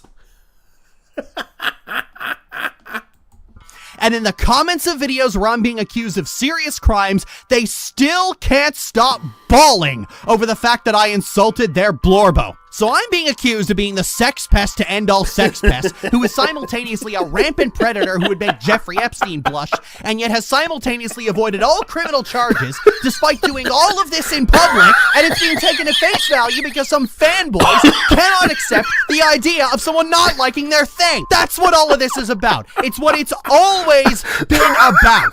When someone expresses distaste for my media takes, this pustule is in their fucking DMs instantly. They whip up harassment mobs out of media fandom like it's their own personal Gamergate. Actually, no. That's how Gamergate started. A guy's partner broke up with him, and then he went on the warpath, and a bunch of misogynistic little trolls invented a lie. No, that's not what happened. It's not like it's a gay partnership thing. What happened was, I don't know what happened. It's like you're saying it's a non-binary person. At the time, the person claimed to be female, and that person basically, this female basically claimed she's female, and therefore, well, if I read the whole blog thing, it was like, it was like, okay, so he didn't want to have sex with her because he found out that she had sex with other partners and felt endangered by her because of the fact that she had sex with other partners, and thus kind of warned people not to be around her because she doesn't follow her her values, her principles. And that's what he was trying to warn people, but unfortunately people took it the wrong way and called it sexist because he made a joke about Five Guys burgers, and it was kind of what happened.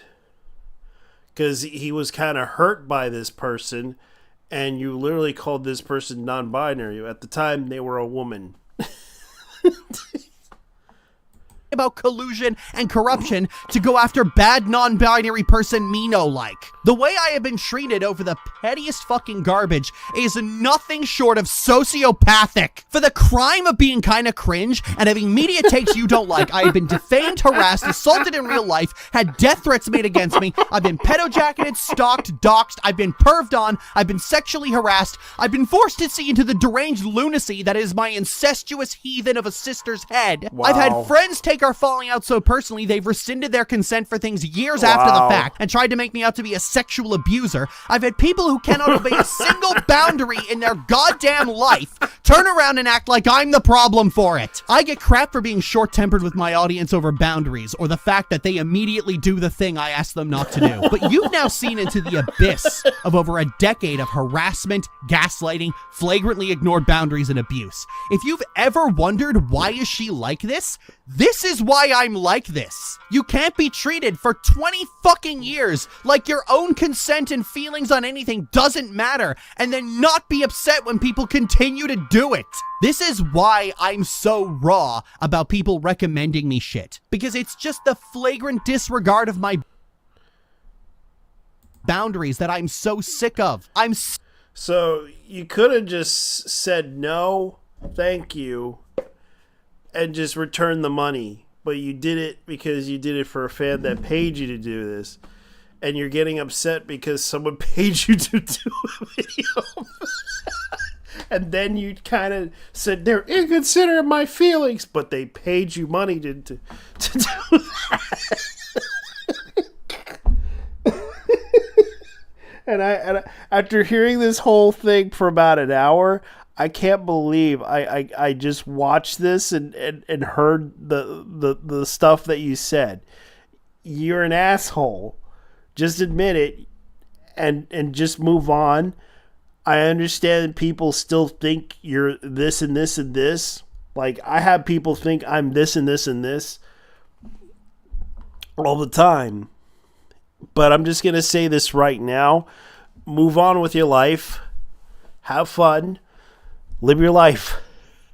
You're happy with your wife, and hopefully you have kids. If not, I understand, because this shit's pretty fucked up as it is. After hearing about you and your sister, wow, your sister raped you. Yeah, this incest stuff is just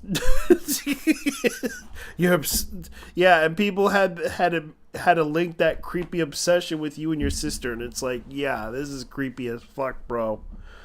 I can't believe listening to this story that you had, telling this story about you and your sister.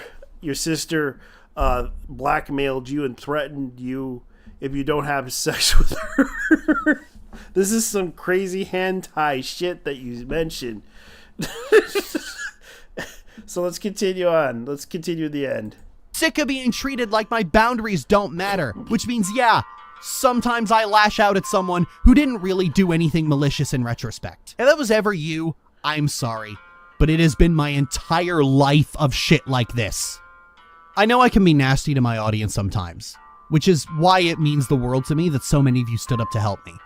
Going through like 10 years of this garbage and saving me the nightmare of having to watch so many dishonest videos about me, one after another all at once, it means more to me than you will know. I am so sorry for being so cruel to you and taking out my anger with all of these people on you over the years. Okay, fair enough. I can see why. I can see why. The thing is, I'm just going to say this right now, buddy. I don't know you personally, and I think I can see why you're very upset about this. But there are times when at times you kind of should have just tried your best not to be angry with everybody. I admit I have anger issues too, and we all do that. We all make mistakes.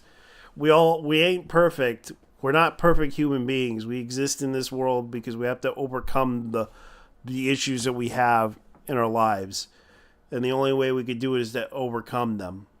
And it's not easy to be. You're human. You're not perfect. You're intelligent. You got the talent, but at the same time, you apply with a lot of passion behind it. But seeing that you have a lot of anger issues, I do sympathize with you. I've been through hell too. You're not the only one. I struggle too with my life. We all struggle, but all you could do is laugh at this shit because that's all you could do, and it's sad that you had to deal with this stuff. As far as I know, I gotta end this tonight, so it was an interesting video. Anyways, you have a good night, guys. I'm out. Peace. Because this is it.